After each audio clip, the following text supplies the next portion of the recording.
Braden Surprenant. What's up, San Diego? Happy Monday to all of you out there. Braden Surprenant Show. Good to be with all of you. We're glad that you are making our day a part of yours as we talk some Padres baseball. And man, we got a lot to talk about when it comes to the San Diego Padres.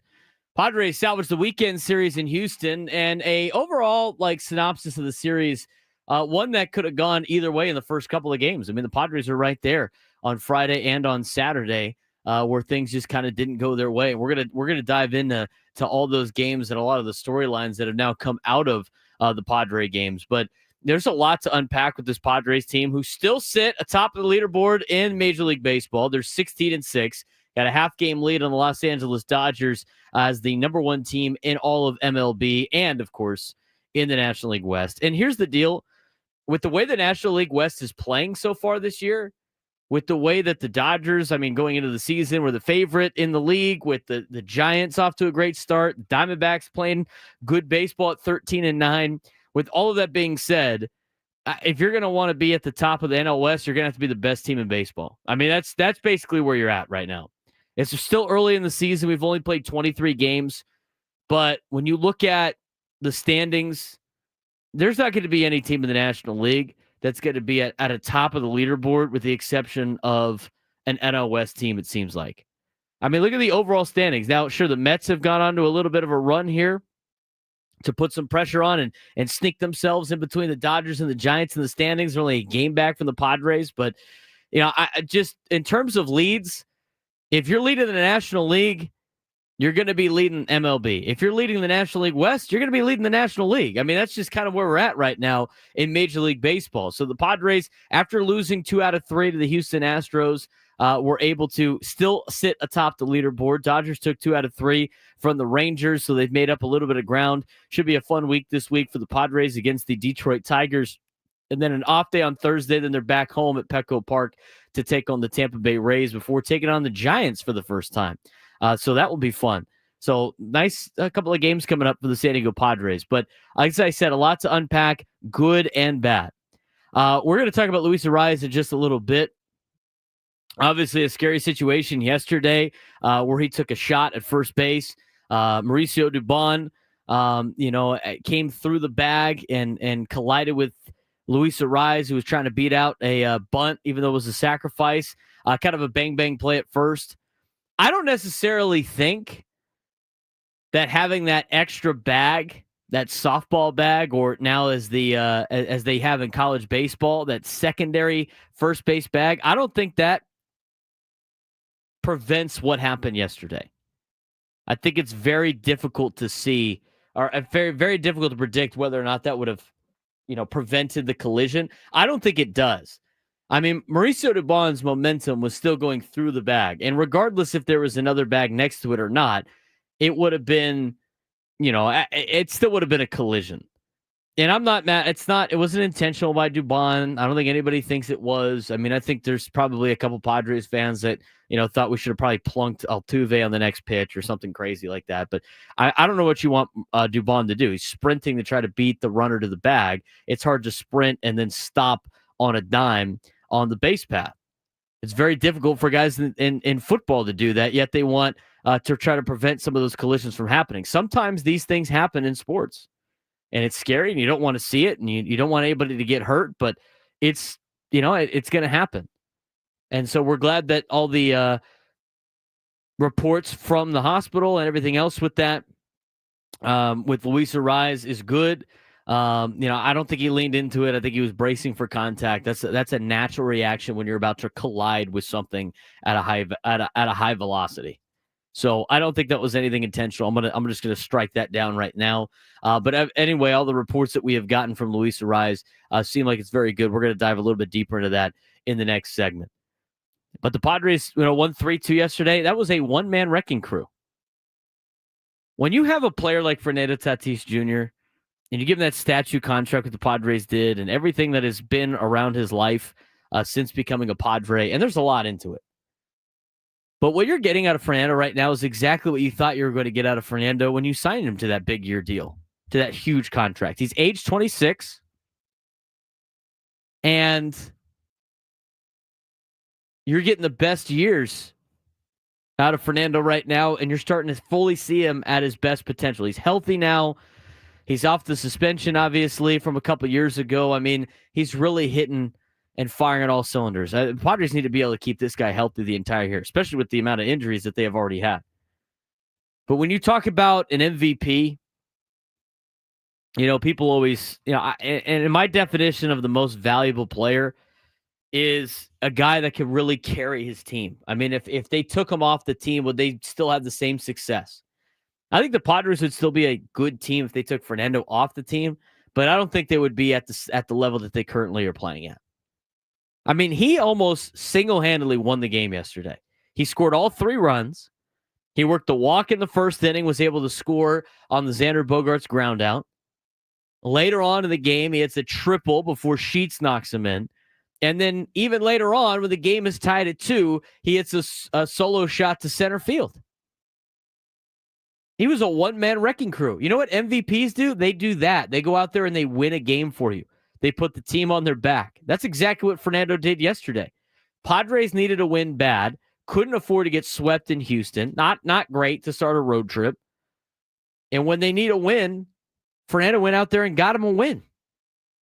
Almost single-handedly. And we're not even talking about his defense.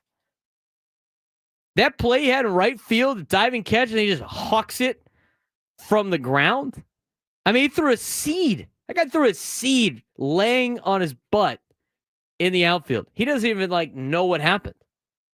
He's like, I just kind of threw it. I mean, it's just kind of making plays. He almost got Victor Caratini at first base. That's insane. That was one of the most insane throws I've ever seen that didn't result in a massive play happening. This guy is so special, it's ridiculous. I think Major League Baseball has forgotten about how special he is. They know he's good, but they've forgotten because of the suspension, because of the injuries, because of, all the love to Ohtani in LA. I mean, this guy was a face of the face of not only the franchise, but face of Major League Baseball for a reason. I'm going to spend more time on Fernando later on. I think MLB Network asked an interesting question about whether or not Fernando is the best leadoff man in all of Major League Baseball. I would say yes. I mean, we're going to break down some of the numbers with the other leadoff guys throughout Major League Baseball. But in the daily newsletter from Kevin Acee today, he had his own, for the second time, his own Tatis tidbits. They're usually Padre tidbits, bunch of stats, on base streaks, hitting streaks, cool things that he's found over the course of the day or the last couple of days. Second time he has had so much information on Fernando. He had the Tatis tidbits, and everyone blows my mind more than the next. Fernando yesterday, 2 for 4 the walk, which extended his hitting streak to 9 games and his on-base streak to 21 games. Pretty good for a leadoff hitter. Should have been batting leadoff the whole time. I digress. The latter is one shy of his career high that was set last season. 22-game on-base streak, which we'll try to get tonight against Detroit. This is the highest batting average, 358. Highest on-base percentage, 436. Highest slugging percentage, 691. Most walks, 12. And most stolen bases, 7. And tied with 2021 for the most home runs Tatis has ever had, 21 games into a season. We talked about it during the offseason. We heard the stories from the Padres and all the Padres staff. Something was different about Fernando this year. He seems locked in from the get-go. He put the time and the work in. He is hitting the ball harder than he's ever hit. And he is poised for a really good year. I mean, we said it on the show. I thought Fernando was poised for an MVP-type season. I think Jackson Merrill kind of stole the thunder a little bit early on and got that contract because he got off to a great start. And when the Padres get him back, it's going to be awesome. But Fernando, you couldn't have asked for a better start out of Fernando. It's a big reason why the team is off to the start that they had. Where's all the people that said, the last couple of years, the team's better without him record-wise? Team's better without Fernando record-wise. Shut up. Give me a break. Are you kidding me with this guy? We've only gone through 2 tidbits. I got 3 more. I got 5 more from Kevin Acee. A day after moving into a tie with Will Myers for 7th on the Padres' all-time home run list, Tatis moved up another spot and is now tied with Tony Gwynn for 6th with 135 home runs. Next up is Dave Winfield, who hit 154 home runs in a Padres uniform. Think about that for a second. It might just show like how bad the Padres historically have been, how players have not been on their teams for very long. I mean, Tony's not a home run hitter, so you get him the benefit of that. Tony played for 20 years for the Padres. Fernando, with all the amount of time that he has missed, I mean, he has missed significant amount of time since he made his Major League debut in 2019. He has already tied Mr. Padre in home runs. Is that not one of the most insane things you've ever heard? That is insane. I know Tony was not a home run hitter. The guy played for the organization for 20 years. And Fernando, in 6 years and missing most of them, has already tied Mr. Padre in home runs. And you know what? He's about to pass Dave Winfield, who hit 154 home runs. Tony Gwynn and Dave Winfield were so great, and I know you don't need to know this, you can't wear their number anymore. You can't wear their number anymore for the Padres. They're both in the Hall of Fame. Fernando, in 6 years, is already tied with Tony in home runs at sixth most in Padres history, is about to pass Dave Winfield. Now, Manny's passed all of those guys, which makes a lot of sense. He plays every day. Still ultimately impressive. But the amount of time that Fernando has missed, it's crazy. I got 4 more of those tidbits we're going to get to when we come back. We're also going to get you an update on Luis Arraez and some of the depth problems for the Padres. I mean, Dennis Lin talked about it on with Ben and Woods. Padres got a lot of moving around they have to do with their roster. We'll talk about all of that as we just get underway on the Braden Surprenant Show on San Diego's #1 sports station, 97.3 The Fan.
10:18, just getting started on the Braden Surprenant Show. A lot to talk about when it comes to the San Diego Padres. If you haven't done so already, follow us on social media at @B_SURP. You can follow me on Twitter and on Instagram as well as TikTok.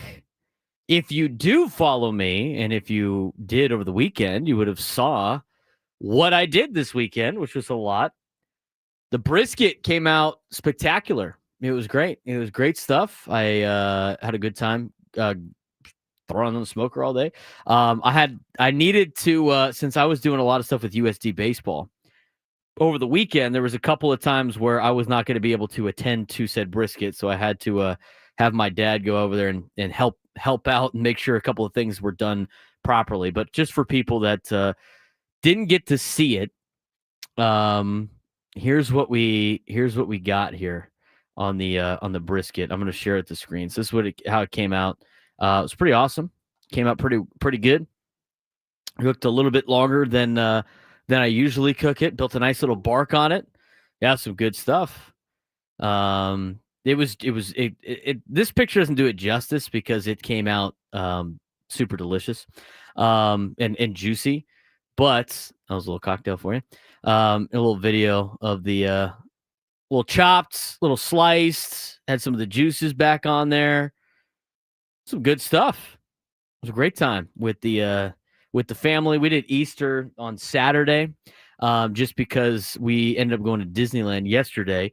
I got the free tickets from the station, so I got to bring my family to Disneyland. So we had a good time at Disneyland yesterday. But Saturday was the brisket day, and man, did it come out great. That was the fourth or fifth brisket that I've made. And this one came out really, really good. I decided to, we haven't done this before, but I wanted to build, I wanted the bark. I needed more bark, and I wasn't able to get the bark on the brisket that I liked. So I had it cook a little bit longer. And so I cooked it slow, on the Traeger. I use a Traeger. You know, people get upset about that because it's not a real smoker. It's an electric smoke. Whatever, man. I don't have time to try to, keep the temperature and keep the wood going. If I had time over a weekend to just, sit back, keep the fire going with the wood, chopping wood, and do it and dedicate my entire 48 hours to it, I'll do that on a couple of days off. But until I get to that point in my life and my career, we're going with the electric smoker. And so what I did, I put it on at 5:00 on Friday, 5:00 on Friday, and I let that thing cook at 180 degrees on the smoker, low and slow, for about almost 18 hours. And just built bark. And then we didn't want to eat till around 5:00, so we ended up not wrapping it till super late. It was a little bit later, higher temperature than I would have liked, but wrapped it, let it smoke another couple hours, 203 internal, took that bad boy off, let it rest for about an hour and a half. You can rest as long as 2 hours. If you have a nice warming drawer, that's probably the go-to. You can let it rest in a cooler, but when it lets it rest in a cooler, it starts to moisten a little bit. You don't want like a super wet brisket. It needs to be a little drier. It's a tougher meat, right? So, but came out spectacular. Really enjoyed the process. I love doing cooks like that. So again, if you follow me on social media, you can find some of those tidbits on the brisket. Again, my dad was a huge help with that because a lot of the times on some of the steps he had to do because I was calling a baseball game for USD. But it was great. Got to do the brisket. Next remote broadcast, I volunteer Braden to bring the brisket for the tier ones that show up. Not a bad idea. Not a bad idea. Maybe I have to do some barbecue smoking at some of the events. I got the rib recipe down too. I'll probably do some ribs over the summer. But I like doing a couple briskets here. It's expensive, but you could go and get like, we didn't get too super fancy. Costco's got good briskets, at least the one in Poway. So that's what we did. We got a brisket in Poway, and I trimmed a lot off of that thing. And what I'm going to do is, the other thing too is I smoked all the fat, and so it comes down to a liquid. And then you strain it, and you got beef tallow. And so I got a bunch of beef tallow too. which is great. And I use all the meat that I cut off the brisket. We reuse. So we'll be making some brisket burgers, maybe some brisket chili. Use our meat grinder. I'm a little bit more inclined to do that. I did the same thing with ribs. Some of those St. Louis ribs that you get from Costco, you got to trim those bad boys up a little bit, and then you can take some of that extra rib meat and make some ground pork, make them into meatballs and stuff like that. So hopefully you're not super hungry, because now you're going to have to go get some barbecue on a Monday to start your week. But anyway, that's what happens when you follow me on social media at @B_SURP. Went to Disneyland yesterday. It was a beautiful day yesterday in Southern California. I did Disney. We did Disney as like grown-ups, not Disney adult stuff, because that's a little too weird. But we did we did the Blue Bayou for the first time ever, which was super cool. Went to the cantina. It was kind of like go on a couple rides, then go hang out and chill, go on a couple rides. It was just such an easy day. My parents enjoyed going to Disneyland and not, for the first time, not having to deal with like a stroller or little kids. So they got to enjoy their day walking around. Then we had dinner and then we were out. And so that was the weekends mixed in with Padres baseball. And we were watching, we had the game on my brother's phone, watching Sunday Night Baseball last night in the cantina, the Star Wars cantina, when Arraez ended up getting, hit by Dubon. And that was immediate, like, oh man, another potential injury for the San Diego Padres. But we got a lot of good updates on Luis Arraez, and we want to pass those along to you. We had some earlier on Ben and Woods. I'm sure you've seen some on social media, but if you haven't, you're driving around. Last night, Mike Shildt did talk about Luis Arraez. Here's what the report was from the San Diego Padres organization and manager Mike Shildt talking about the health status of Luis Arraez. Mike, we can start with the good news. Yeah, I mean, best case scenario with Luis, obviously very scary. We think he's, for the most part, out of the woods. More time will tell. But, the initial testing is very favorable. No fractures of any sort. I mean, he got a little bit of laceration on his jawline, so worried about his jaw, worried about clearly his cervical region. Everything clear, stable on the initial testing. We've been burned before on testing, so we'll be cautiously optimistic. He did have a period where he wasn't aware where he was, so that's clearly concerning. But everything's coming back to him now, and his initial testing from a concussion standpoint is favorable. But clearly we're not out of the woods, and but it all things considered, it's a blessing. Was that period of not knowing where he was that while on the field? Yes, sir. So a good update on Luis Arraez. Obviously, he was back in the clubhouse yesterday, did not speak with the media, as instructed by the medical personnel, nor does he need to. And so that was the update we got from Mike Shildt. Dennis Lin kind of went off of that a little bit with Ben and Woods. Here's what Dennis Lin had to say about the Luis Arraez injury. Yeah, I'll have to agree. I think we can all agree, first of all, that it wasn't worse, that it was, according to Mike Shildt after the game, best case scenario. But yeah, when you see something like that, I think your first thought goes to, well, first of all, his health, and then also the likelihood or possibility of a concussion. And that's if that does crop up for him. I know Shildt had said last night that from a concussion standpoint, the early testing was favorable. Not exactly sure what that means, but I think we have all seen, like, concussion symptoms can always crop up after the fact, right? So not out of the woods, as Shildt also said. So if he does have to go through concussion protocol or does have those symptoms at some point, that's a 7-day IL at least. So yeah, the Padres, obviously, their depth has been tested, especially on the position player front earlier this season. So this would be more of the same. But yeah, I think we're all thankful that it wasn't worse, and that Luis apparently is in good spirits, and that he was able to rejoin the team yesterday. It's really good that he was able to rejoin the team yesterday. But as Dennis Lin alluded to, and just as somebody like myself that has been through concussion protocol, because I got a concussion in high school playing football. I mean, when you have the original tests and they're going through the whole process, I mean, sometimes you feel great still, even though it's not, because you got the adrenaline running and everything like that.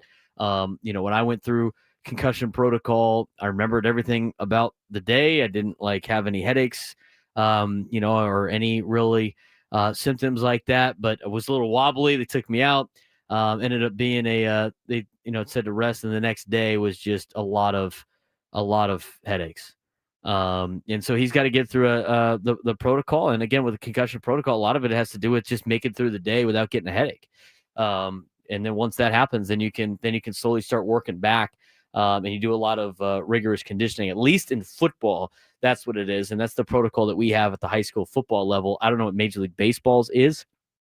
I mean, obviously, with not being a high contact sport in Major League Baseball, it could be a little bit different. But I would not be surprised if he ends up being on that list. But it's very favorable that the Padres got news and information that is good news, and it's not obviously it's not worst case scenario, it's best case scenario, which is great to hear for the health status of Luis Arraez. I would imagine he's probably going to miss some time. But we'll see, and we'll get more reports from the Padres. Obviously, they play this afternoon, at least at Pacific time, as they play in Detroit tonight against the Tigers. And so we'll hear from Mike Schilt later on in the day, in the afternoon, about whether or not how long Luis Arraez could potentially be out for, or if the Padres decide to make a roster move. If they decide to do that, it's very interesting in terms of what you do with Luis Arraez, right? And we got some sound on that. We're going to get to that in the next segment. But from Dennis Lynn that was on with Bennett Woods. But overall, with the situation that was there at first base, the fact that he was back in the clubhouse, I think, is a great sign. And you really couldn't afford to lose more guys. I mean, the Padres are just they're getting banged up early in the season. I see, Brandon in the chat, the Astros training staff came out there first. That's very common in professional and college sports. We see at the high school level too. If an injury happens on our sideline, our trainers are on there fast. Trainers are taught to immediately go out there, regardless of the team, to at least initially assess until your team's trainers arrive, and then when they say they could take over and we're okay, then they do so. So that's why the Astros trainers were on it fast, right in front of their dugout. Obviously, a big collision, and they wanted to make sure Luis Arraez was okay. But then, right after, then you had Manny foul 2 balls off his foot and go down, and you thought maybe it was just what is the world coming to right now with the San Diego Padres? It's some tough sledding for the boys early in the contest. But as mentioned before, I mean, Fernando really put the team on his back yesterday. And you know what, right now for the Padres, I mean, I know it's great being on top of the leaderboard and in all of MLB. I know it's, great being in the number 1 spot in the National League West and off to a 16-6 start. But right now, with the way everything is, you're just trying to tread water right now. I mean, you play some 500 ball right now in Major League in the next couple of weeks. Get everybody healthy and be ready to go when everybody's ready to go. I mean, you're going to have a lot of interesting decisions to make. It involves guys like Gavin Sheets and Yuli Gurriel. It involves a potential call up here and there. There's not a lot of players left on the 40-man roster in the minor leagues that are position players. In fact, there's 2. It's Luis Camposano. And it's Mason McCoy.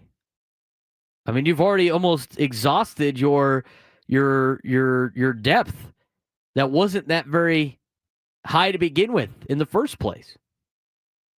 So a lot of questions need to be answered when it comes to this Padres team. But again, you just need to tread water. Pitching staff's going to have to step it up a little bit in the starting staff. You're going to need to see Fernando Tatis Jr. take over ball games. And you're going to need some production on a lot of players, including guys like, Xander Bogaerts needs to produce probably a little bit more. And it's just going to make everybody else step up. I think the way this team is built has them in a position where they can do that. But it's not sustainable for long periods of time. I mean, if the Padres want to get to where they want to be, they're going to need to get these guys healthy. What's exactly the depth concern? Where are we going to be with this team? We will answer that question in just a little bit as we hear from Dennis Lynn from the morning show on Bennett Woods, right here on the Braden Surprenant show on San Diego's #1 sports station, 97.3 The Fan.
Baseball coverage on 97 through the Fan is presented by T-Mobile. Head to T-Mobile.com and get a great deal on an iPhone 16 Pro. I'm Braden Surprenant. It's the Braden Surprenant Show on San Diego's #1 sports station, 97.3.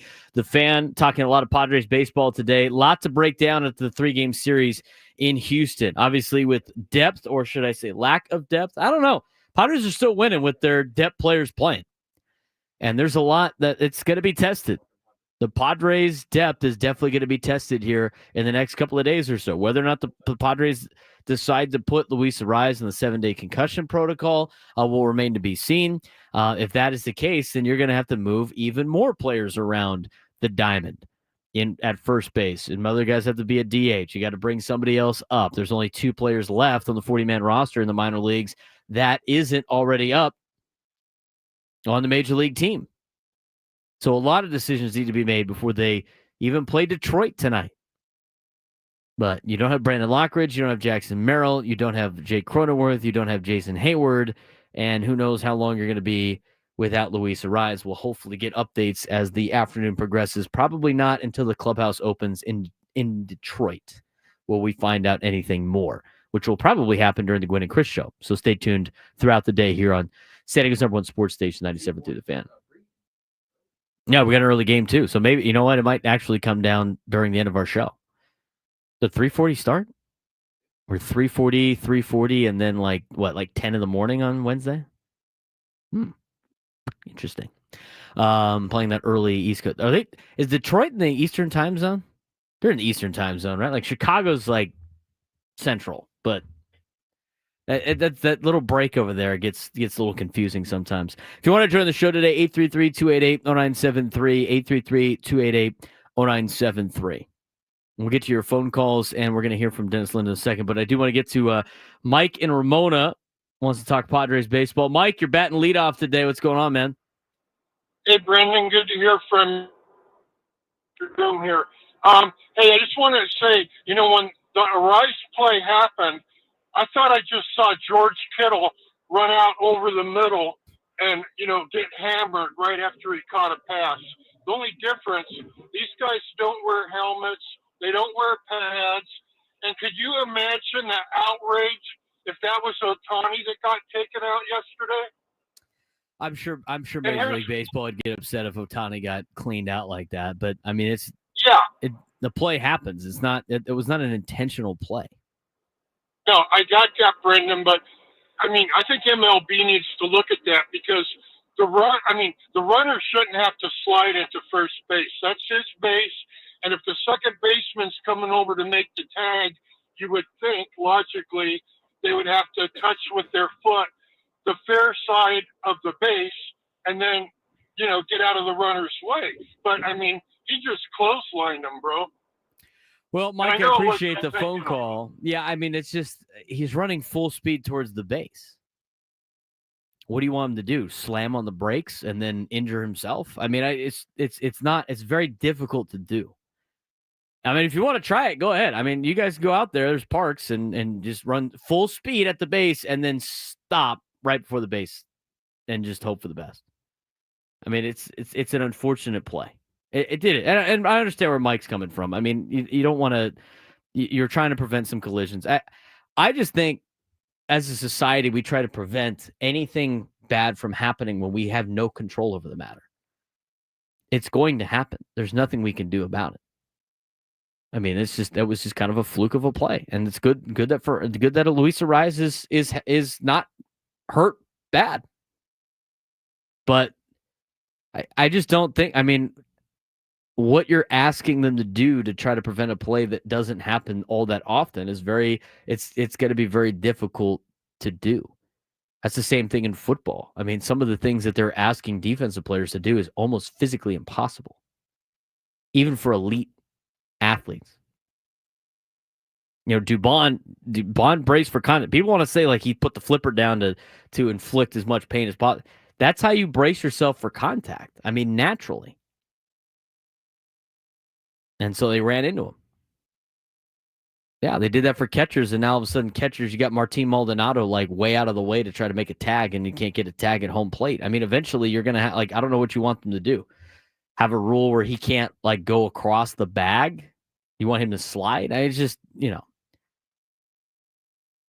if they want to protect their own player, that's fine. I mean, as Junior points out in the chat, if it had been Ohtani, he would be making rule changes. I don't know what type of rule change you'd be talking. Like, what's the rule change? You can't sprint into the bag, or you can't cross over the base. I mean, it's so ticky tack, and you're adding more to the umpire's plate, which most of you out there don't like umpires anyway. I mean, what else do they expect to look for? It's just, again, it happens. Even with the 2 bags at first base, it's not preventing that injury. I have no problem with putting 2 bags at first base. I really don't. But I don't think having 2 bags there yesterday prevents that from happening. It's just added stuff. I mean, how frustrated do all baseball fans get with the plays at the plate now about, is he blocking the lane? Is he not blocking the lane? Does he give him a space to run? And again, this is a force play. It's not even a tag play. It's a force play. And again, it wasn't Ohtani. So, I mean, yeah. Well, if it was so-and-so, I understand. Maybe, I guess it's a little bit different, though. That's like their crown jewel. That's their moneymaker. 833-288-0973, 833-288-0973. Just an unfortunate play. That doesn't happen that much. I mean, it happens, but it doesn't happen all that much. So with the injury to Arraez, and we got positive updates on that, and hopefully we continue to get positive updates as the day progresses. Dennis Lynn, who was on with Bennett Woods earlier today, talked about kind of the depth and how it's getting tested right now, and the list of names of players that are going to have to step up at first base. I think the only guys on the 40-man roster, again on the position player fronts, who aren't on the 26-man roster are Luis Campusano and Mason McCoy. So, yeah, neither one of those guys would be a natural replacement for Luis as the primary first baseman. So they would probably, if he has to miss some time, piece it together between, at first base, some combination of Gavin Sheets, Connor Joe, Yuli Gurriel, who I know a lot of fans are asking why Gurriel is still on the team, but I mean, for the purposes of depth and trying to keep everyone, they put him on the roster on opening day, and maybe Luis being out for at least a little bit potentially, that could extend his time with the Padres, depending on, well, first of all, how he performs, Yuli. But yeah, they're very thin right now, and I think Campusano, you could be looking at him coming up to at least be a DH option. Guy who played really well in spring training, who didn't make the team, Trenton Brooks, actually Granite Hills High alum.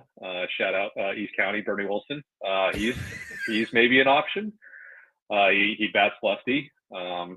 But yeah, he also plays some first base. But I think the 40-man roster is currently full, so they'd have to do a little maneuvering. But yeah, when you're talking about guys like that coming up, that means your depth is really, really being tested.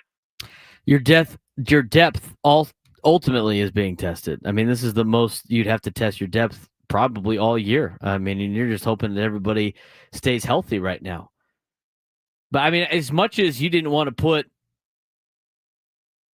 Yuli Gurriel on the team, and I'm one of those people, I mean, it's a good thing that he's still here, because now he can fill a role. I mean, last night got a hit. He's got 4 hits now.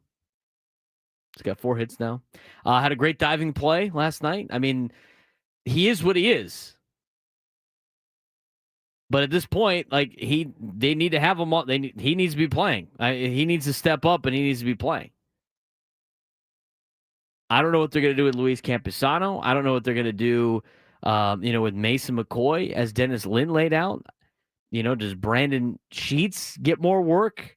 I would argue that Braden Sheets should be getting more work at first base. I mean, he got pressed into action last night, and Sheets, who is a left-handed hitter that has only gone against right-handers, did pretty well against one of the better lefties in Major League Baseball in Framber Valdez. Small sample size. But it's going to be one of those combinations. Either you're going to see a lot more Yuli Gurriel, and he's really going to have to step up at age 41, or it's going to be Gavin Sheets against left-handers, or it's going to be Connor Joe and a mix of all these other players. But then again, with the first base situation, somebody's got a DH. I mean, there's a lot that needs to go into the decision-making right now for the San Diego Padres. Again, you have two players right now in Mason McCoy and Luis Camposano that are on the 40-man roster that can be added to the 26-man roster in a roster move. You can't add Eggy because he's not on the 40-man. You'd have to put him on the 40-man and take somebody off or put somebody on the 60-day injured list. And I don't know if that's something up the sleeve of the San Diego Padres right now. I think right now is, what you could do is I think you try Gavin Sheets there. Sorry, not Brandon Sheets, Gavin Sheets. You put Gavin Sheets there, and you let him go against lefties. I 100% think you have Gavin Sheets play against lefties and see what he's got. And if it's a disaster, then I think you try it out with Yuli. And if that doesn't work, then it's time to start making a decision of putting Eggy Rosario on the 40-man roster and then getting rid of Yuli Gurriel. That would be like kind of the protocol I would have. That's where I would go. That's kind of the order I would go. Would be let Gavin Sheets go against left-handers. Try Yuli Gurriel. Maybe bring up Eggy Rosario after that. I can't imagine it being that long, though. I mean, we got positive notes back, and we'll hopefully update you for later on in the show. The Padres clubhouse will open up during our show, later on in the next couple of hours or so. And so when that happens, we'll probably get a little bit more answer on Arraez. But if it's for a significant amount of time, I think that's your thought process and your ideal process. I'd love to see Gavin Sheets out there every single day. I think he proved it yesterday a little bit. Guy's been raking. He doesn't look like a player that has to platoon. He looks like a player that can play every day. And he needs to be like near the upper echelon of the lineup. What do you think? 833-288-0973, 833-288-0973. I think you go roll with Sheets, and then I think you give Yuli some starts every once in a while. He's going to have to play right now because you don't have any you don't have a lot of options right now. So, I mean, some of these guys have to play. And again, as I mentioned before, you got to be able to you just need to tread water. I know they got great momentum. This is why building up that huge lead to start the year is so beneficial to your club, is for situations like this. 833-288-0973, 833-288-0973. Let's get out to Poway, which is North County, and Steve in Poway. What's going on, Steve? Hey, good morning, Braden. Good morning. First of all, I want to say congratulations for getting the Sports Talk show. Thank you. I'm officially a Sports Talk listener again after a year, just to let you know. Thank you. What do you got for me today, Okay. Steve? So I want to talk about the elephant in the room. I know we're talking about Arraez, but we got a problem on this team, and his last name is Bogaerts, and he's really hurting this team. And I know you have some stats that you like to go with, but I don't. I'm an eye test guy, and this guy is hitting into more double plays. Yesterday he hit into 2 double plays and made a base running mistake at third base. And I'm just like, this seems to happen every game, and he's not a number 4 hitter. And the thing that's amazing, you got a number 4 hitter, which is considered a cleanup hitter, right? And he's got 5 RBIs for the season. He's hit into so many double plays. He's killed more rallies. I don't know what you do with him, but you got to move him back in the order somewhere. I don't mind moving him lower in the order. I think, and we're going to talk about Xander Bogaerts later on the show.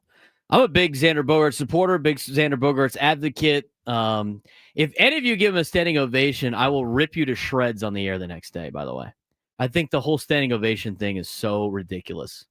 I'll have a take on that. If you guys give anybody in the Padres a standing ovation who's not doing well, like we just saw with Juan Soto, I will rip you guys to shreds. That is just such eyewash. But back to Xander Bogaerts.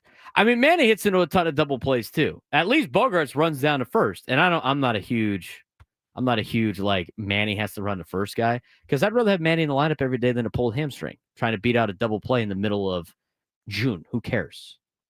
But that being said, Manny hits in a lot of double plays too. I just think the level of what you expect out of some of these players, specifically Xander, are just to a whole nother level. But I don't see Xander Bogaerts as a cleanup hitter. You should probably be batting lower in the order. I think the more that Sheets continues to rake, I think he needs to be batting cleanup, and then move Xander down a little bit. But Xander's not he's not their biggest problem on the team, and we'll talk more about that later on in the show. I mean, you can't get rid of him. He's on the team. I mean, I don't know what else you want me to say. A nice barrel last night. Got a double. Puts the ball in play. I mean, he does hit into a lot of double plays, but so does Arraez and so does Manny Machado. I mean, they all hit the ball. They all hit into double plays. But he needs to be a little bit better at. I'd agree. He needs to be. His clutch stats need to be a little bit higher. But it just depends on what stat you want to look at and how you want to use your stat to give your opinion on Xander Bogaerts. We'll talk more about Sheets and talk a little bit of the pitching staff when we come back on the Braden Surprenant Show on Sagan's #1 Sports Station, 97.3 The Fan.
Unbelievable.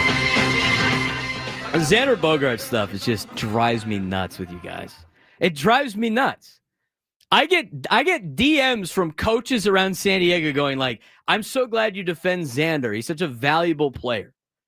And then I get the stats nerd people saying, this guy sucks. He doesn't suck. He's not an all-star player anymore. He's just not.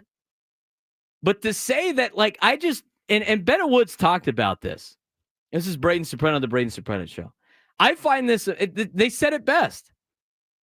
Who are you going to replace him with? Who are you going to go get? I mean, look around Major League Baseball at starting shortstops. I mean, when you signed Xander Bogaerts to a big contract, you decided to do that. The Padres decided to do that. Ownership and the front office decided to do that. Dennis Lin mentioned it. He didn't make the contract. It was him, Dansby, Carlos Correa. Take your pick. All of those guys have underperformed their contract. All of them. Investing in a 30-year-old shortstop is not a good move for organizations. It never has been. It never will be. But if you want your replacement of Xander Bogaerts to be some superstar athlete, I got news for you guys. It's not going to happen. It's called roster construction. You can't have an all-star superstar at every single position. It's not possible. It's not possible. I compare him to Dansby Swanson was another person you could have got.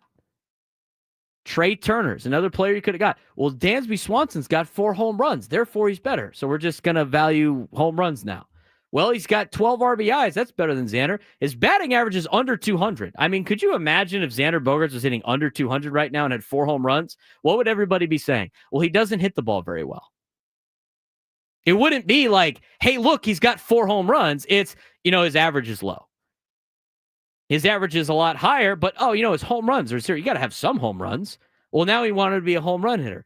My entire argument about Xander Bogaerts has nothing to do. I'm not saying he's the best player in Major League Baseball. I'm not saying he's an all-star. I'm not saying he's really worth the $25 million, which eventually, with the way the contracts are going, it's going to be the going rate for an average shortstop.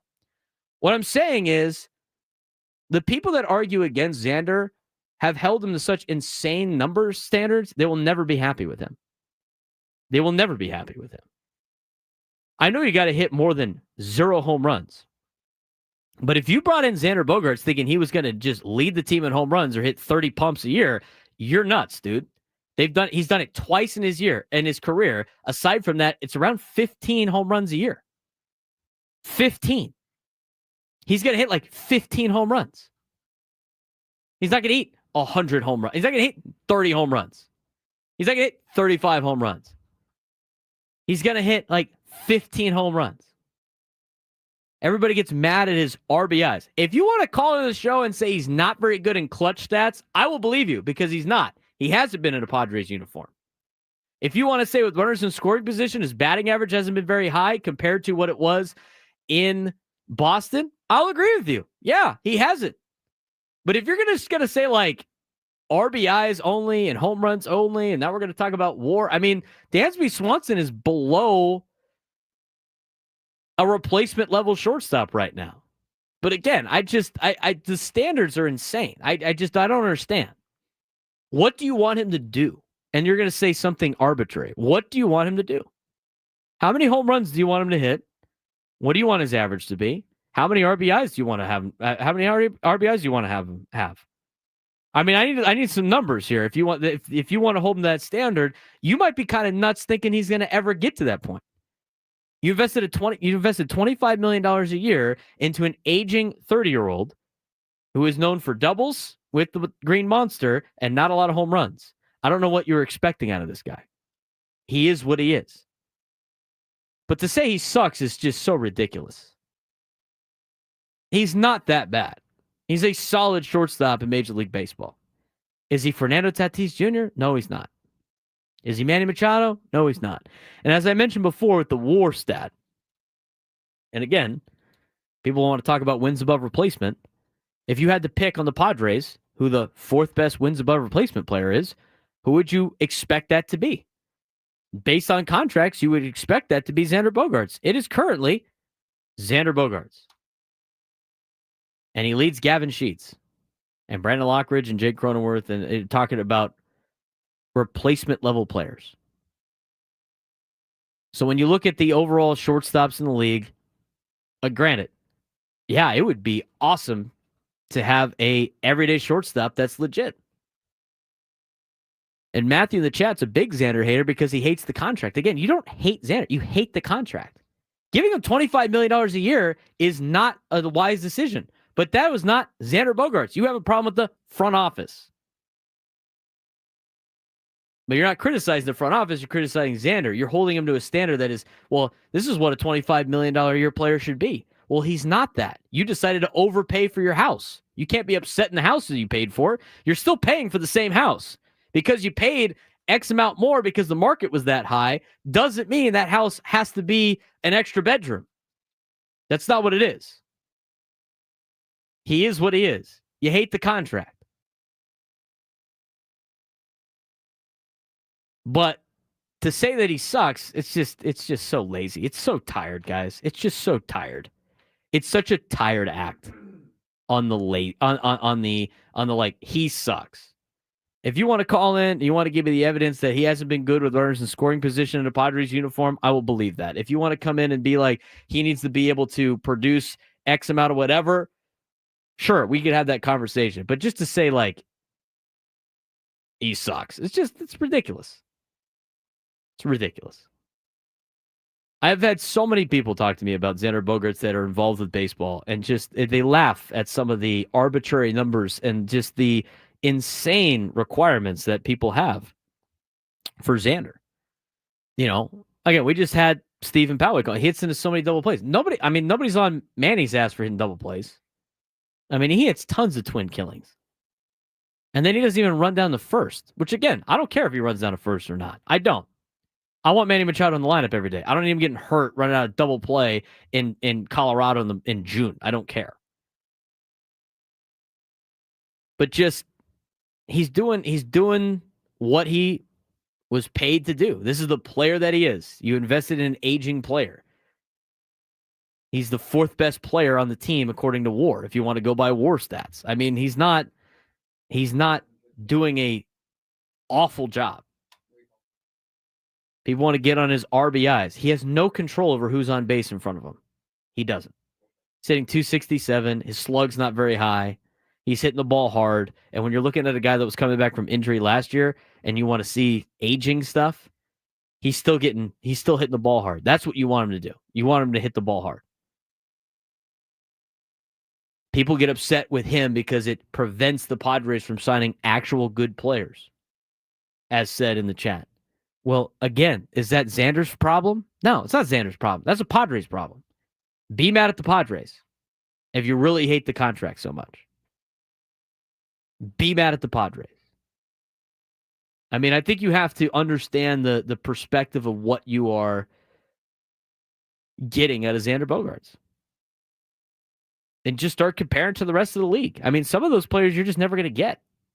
You have those players. They're called Fernando and Manny and Jackson Merrill. They just play other positions. You're not going to have a superstar at every single position. 833-288-0973, 833-288-0973. We'll get your phone calls on that in a little bit. Dennis Lynn talked a little bit about Xander Bogaerts. We're actually going to get to that in the next segment. But want to hear on the phones. Anthony and RB, you're on the Braden Surprenant Show. What's going on, Anthony? Hey, not much, Braden.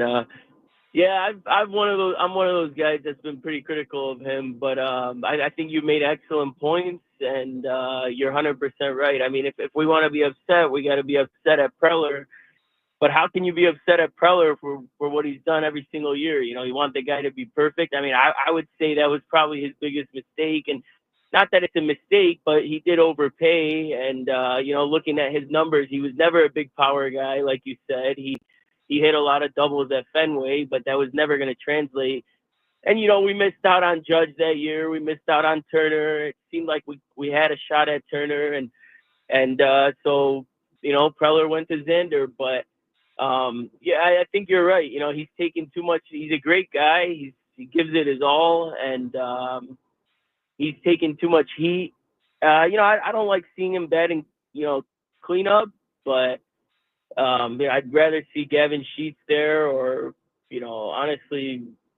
But I mean, at the end of the day, you changed my perspective on the situation. Again, I can place the blame on Preller, but Preller's just doing a phenomenal job every single year, finding guys like Gavin Sheets for 800,000, Profar last year. Look at Randy Vasquez, who I was a big fan of, and look at the guys he got back, for that 1 year, for the Yankees to get Soto for 1 year. I mean, so. Yeah, you're right. The blame needs to be on Preller, but again, I'm not blaming Preller. He's doing a phenomenal job, so appreciate your viewpoint on that. I appreciate that, Anthony. Thanks again for the phone call. I mean, you look at, shortstop is a position that has never been a high power position. We've seen a lot of high power shortstops, but we'll take a look at it. I mean, we start finding replacements for him if you want, but until you get rid of the guy, which you're not going to be able to do because you give him the big contract, you got to find a solution for it. And I think there's bigger holes and problems on this team than Xander Bogaerts. 833-288-0973, 833-288-0973. We're going to take a quick break, come back with a conversation on the Braden Surprenant Show on San Diego's #1 sports station, 97.3 The Fan.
11:17 on a Monday morning. Padres, best team in baseball at 16-6. People want a new shortstop, though.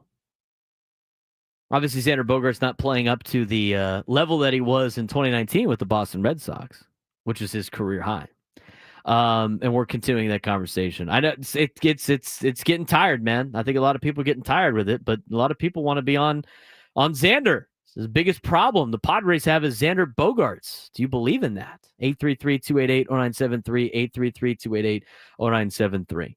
That's Dennis Lynn about Xander Bogaerts on the Ben and Wood Show. Here's what Dennis had to say. Are we going to ever see something close to the Xander Bogaerts that played in Boston, or is that a dream we need to give up on as Padres fans? I think those days, unfortunately, might have passed. I mean, talking to people who watch this game for a living, scouts who have watched him since early in spring training. I know it's kind of a continuation of the last couple of years that he's not quite the same guy it looks like as he was in Boston. Yeah, it's you hear he's not exactly a shell of his former self, his Boston self, but it's not the same player, physically, athletically. Some of that comes with age. Some of that comes with the fact that, ideally he wouldn't be playing shortstop or back at shortstop. He'd be, at second base. Even some people think first base is where he eventually ends up down the road. But yeah, it's athletically and physically, it's not the same player as it was in Boston. And some of that has to do with, again, aging and some injuries. And maybe it's the fact that he's never gotten, it seems like, quite comfortable in San Diego yet. But yeah, he's under contract for a lot more years, and he is hitting the ball pretty hard this season. I think he's being a little more aggressive at the plate, the kind of swings he's taking. But yeah, if he keeps hitting the ball hard, that's all you can ask for. Unfortunately, he's got 0 home runs last I checked. Luis Arraez has 3. That's not a ratio you're expecting to see going into the season. So yeah, they're going to need more out of Xander, but at the same time, if he has a solid approach to the plate, that's also kind of all they could ask for in a certain respect. But I think it is concerning that he doesn't have 1 home run in the season yet. We all want it for him. He seems to be great with the media, with you guys. He always kind of wears it when he doesn't play well. Do you think he's unfairly picked on? Maybe a little bit. I mean, a lot of it just comes with the expectations of a $280 million contract, right? It's not his fault that he was offered that much money, and yeah, I don't think anyone would fault him for taking that offer, which is well above anything else he had gotten that off season. Yeah, it's just part of it. If this was Boston and he was playing like this, we're not exactly the most hard hitting market in the country, San Diego. I think we do a lot of things well, and it's obviously a great market as far as the fans go. I mean, he plays in front of 40,000 fans every single night at home. But yeah, I mean the contract itself, it says enough. You're going to have some different expectations when it comes to that. And also, I mean, on defense, it's not the greatest situation. His range and his arm are probably no longer the best fit for shortstop. But yeah, he's doing what he can out there. And to your point, would be like he works as hard as any person on this team. I'm pretty confident in saying that. He probably spends more time than anybody at the batting cage, and sometimes you can do a little too much, but I think Xander has a pretty good feel of who he is as a player, and he is trying to maximize what he has right now. But yeah, also to your earlier point, another good point I thought is there's guys out to worse starts, so the Padres will take this. They'll just they really would like to see more power out of a guy who's kind of the heart of the order right now, given all the injuries that they have. I think that last part is very interesting. Given all the injuries, he currently is in the heart of the order. I agree with a lot of you. I don't think he should be a cleanup hitter. I mean, he's not a high power guy. But you start looking at the stats between him and every other shortstop in Major League Baseball.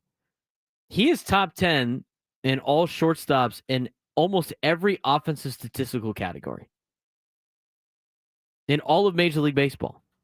If you look at his batting average, he's top 10. Hitting 270. I know a lot of people don't want to talk about batting averages, an archaic stat, whatever.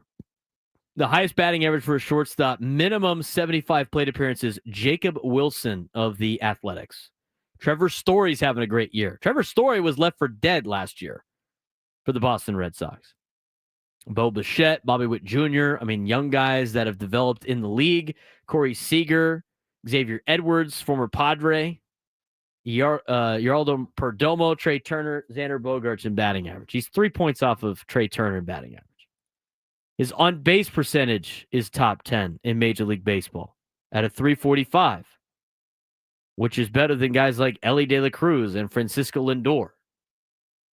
His slugging percentage, which is not very good, is still better than Trey Turner, who is another guy that you could have signed during that offseason that turned down the deal to be with the Padres. Again, it's very early on in the season. But you start looking at it, he's just outside the top 10 in slugging in Major League Baseball for shortstops. You look at his expected weighted on base average, which is a stat nowadays in Major League Baseball. Not as good as probably a lot of others because of the expected stat category, but still relatively near the top of shortstops in Major League Baseball. His batting average on balls in play is top 5 in shortstops in Major League Baseball. Top 5. He's putting the ball in play. He's hitting .339 on his batting average on balls in play. Top 5 in Major League Baseball for shortstops. Trevor Story's 1, Bo Bichette's 2, Xavier Edwards is 3, Jacob Wilson's 4, Xander Bogaerts is 5. His exit velocity, his average exit velocity for Major League shortstops, he is 6th out of all Major League shortstops. Only 5 players have hit the ball harder than Xander this year as a shortstop in Major League Baseball. Ellie De La Cruz, Corey Seager, Bobby Witt Jr., Dansby Swanson, Bo Bichette. And then it's Xander Bogaerts. He's hit the ball harder than Trevor Story has, who's off to a great start. I would be a lot more concerned about Xander if he wasn't hitting the ball hard and his numbers in which they show aging were just completely declining, and he was turning into a very lousy baseball player. He's not. He doesn't suck. Is he what he was in 2019? No, and he's never going to be what he was in 2019. That was probably the height of his career at age 26. Is he as athletic as he was when he was in his mid-20s? No, he's not. That happens with every baseball player.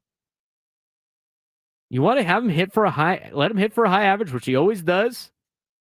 He'll get the doubles, and he's hitting the ball hard. There's not really much more you can ask of him when it comes to overall statistics for shortstops. Again, I mean, people are like, want to see like C.J. Abrams still. I mean, come on, man. He's long gone. He doesn't even qualify for this right now. At least 75 plate appearances. It's not like he's the bottom half of shortstops in Major League Baseball in every statistical category. He's in the top 10 in almost every statistical category amongst shortstops. And again, this is the argument I make all the time. Is he the best in every stat? No. If you just want to handpick stats and just be like, he's not good at this stat, therefore I value this one more, it's just stupid arguing. It's just stupid arguing. No, he doesn't have the range he used to have. He doesn't have the arm he used to have. And I will continue to say, I'm not expecting him to be the best shortstop in Major League Baseball. But what I am expecting him to be is to hit for a high average, which he is doing, hit the ball hard, which he is doing.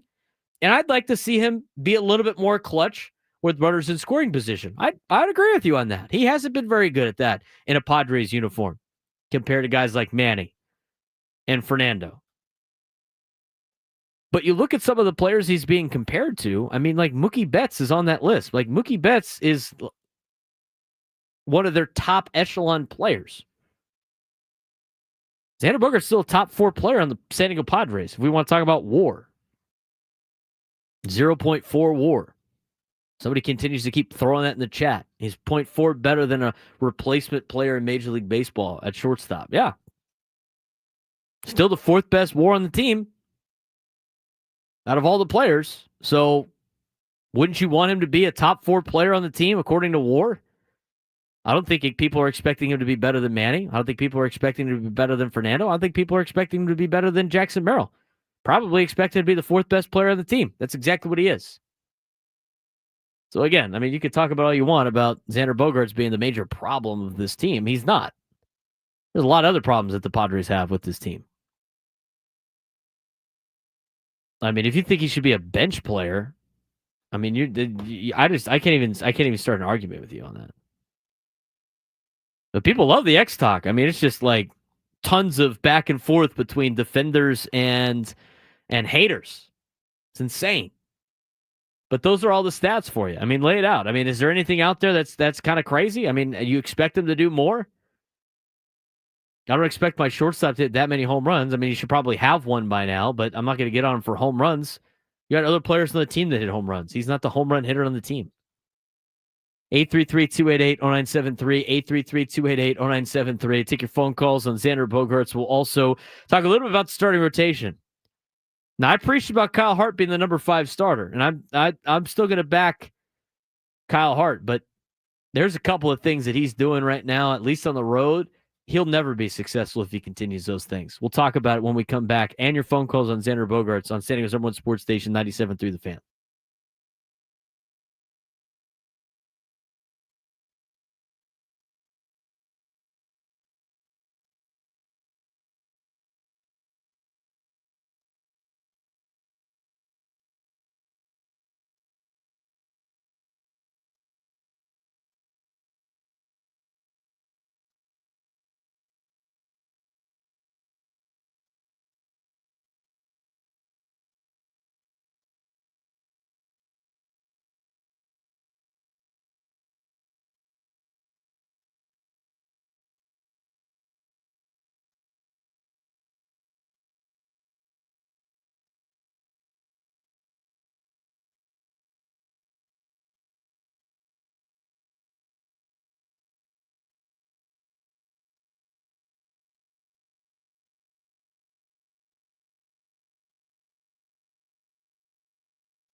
11:34 on a Monday. Padres baseball, got a lot of it. Padres best team in baseball right now. It's 16-6 on the season. I'm Braden Surprenant. It's the Braden Surprenant Show.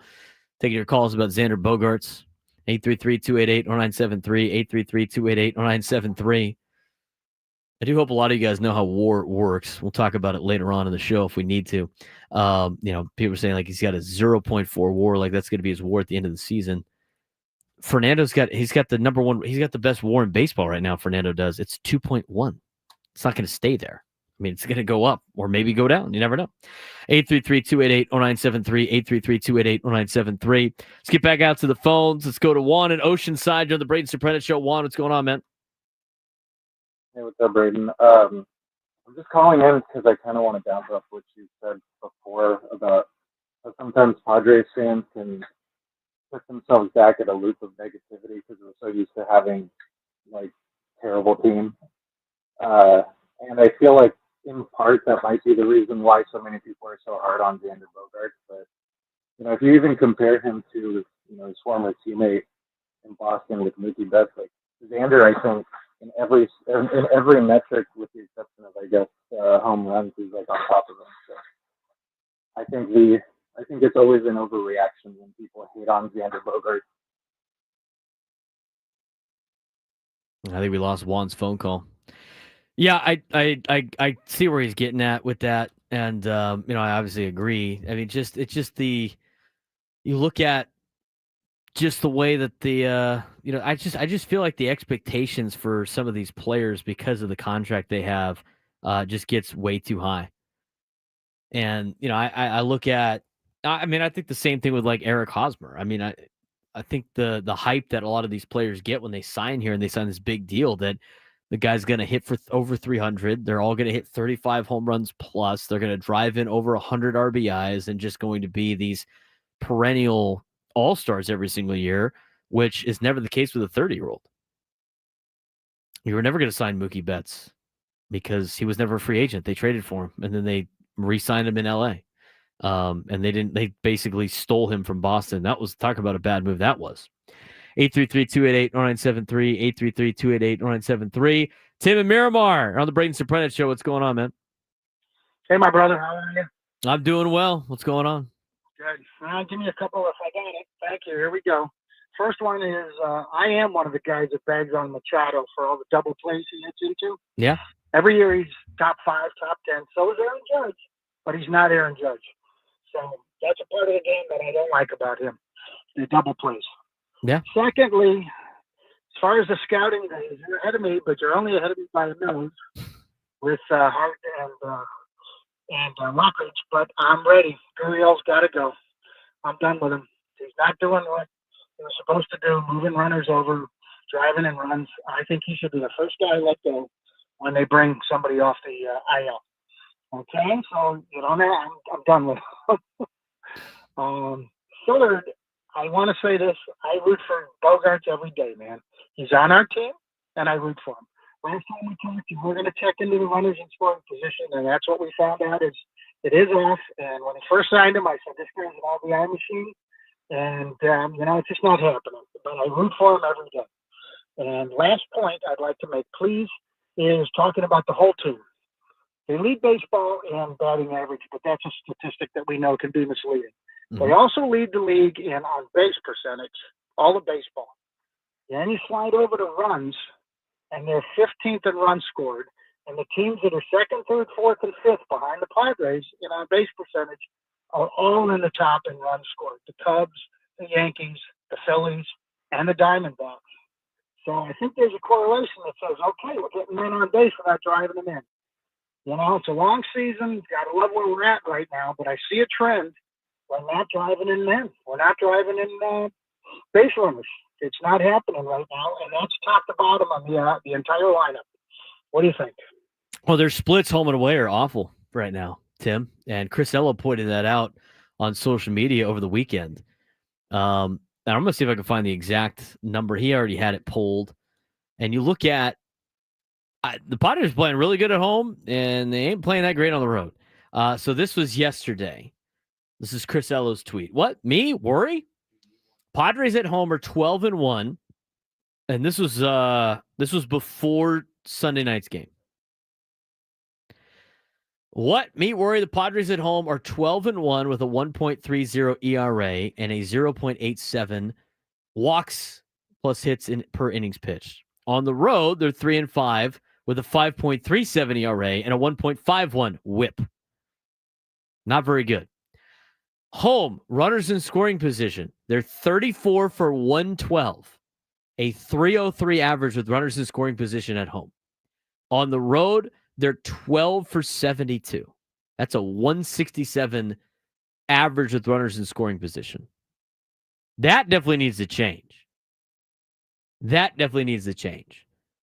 I think that to an extent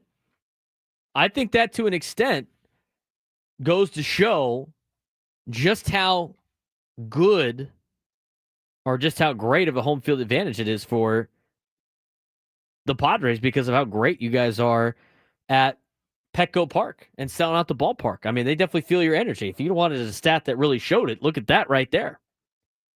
12-1 at home with a 1.30 ERA and a 0.87 WHIP. On the road, 3-5 with a 3.37 ERA and a 1.51 WHIP. Runners in scoring position, 34 for 112 at home, a 303 average. On the road, 12 for 72, a 167 average. It's a lot of team in general needs to step up on the road a little bit. We got to just start showing up a little bit more on the road. Help the boys out. 833-288-0973, 833-288-0973. If you want to join the conversation, get back to the phone calls when we can in a second. A lot of people want to talk about Xander Bogaerts, saying he's the biggest problem on the team. I mean, I'm looking at his Fangraphs WAR. It's a 0.4 to start the season, right? Not a lot of people like that. It's the same as Elly De La Cruz. It's got the same Fangraphs WAR, 0.4. That is 12th best in shortstops in Major League Baseball. Even his WAR is close to the top 10 in Major League Baseball for shortstops. Highest one is Geraldo Perdomo. He's the best shortstop in Major League Baseball right now. Then Bobby Witt Jr., then Jacob Wilson of the A's. Trevor Story is the 4th best shortstop in baseball, and Mookie Betts is the 5th best shortstop in baseball, according to Fangraphs WAR. 833-288-0973, 833-288-0973. Let's get out to Rex in Imperial Beach. Rex, you're on the Braden Surprenant Show. What's going on, man? Hey, okay, I want to jump in on the Xander Bogaerts deal. All right. Okay, I follow the Padres and the National League West. As far as the other players, it's only whoever I hear talk about on Sports Talk. But Xander Bogaerts, to me, has been the same player ever since he got here. So I don't think of him in reference to his days with the Red Sox. So to me, he's a average player. He does a solid job. He makes mistakes now and then. Hopefully we'll see something more from him, but I don't have any impression of him. So like a lot of these other people that talk about he's not what he was or we expected more, that may be. But to me, he's the same player that he's always been. So I don't expect anything more from him, but it'd be nice if he did produce a little bit more. It would be nice.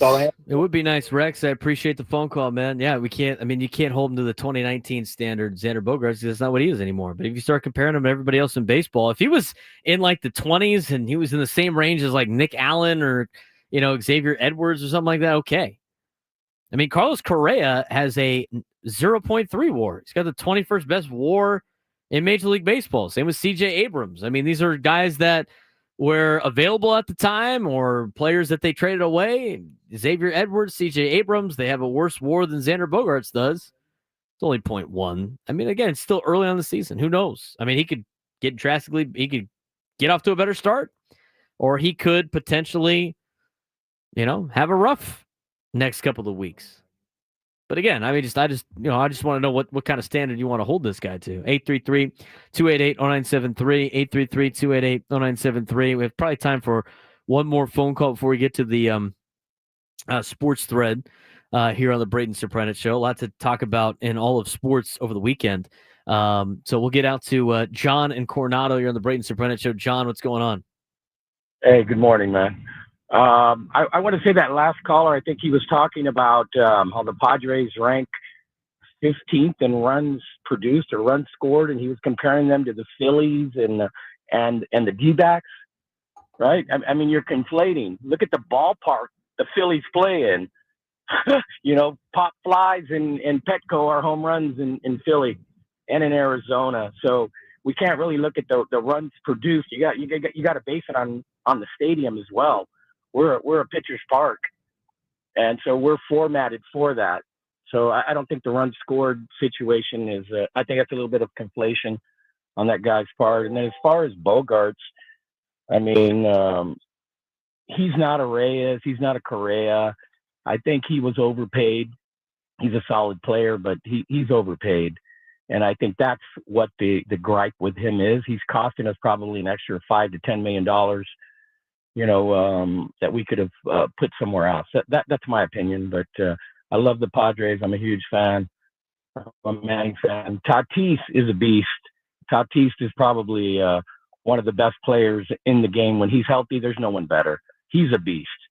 And you can't really compare like a Bogaerts or, Manny's a different player too. Manny's a beast, but he's, defensively, and he's a clutch player, but Tatis is our beast.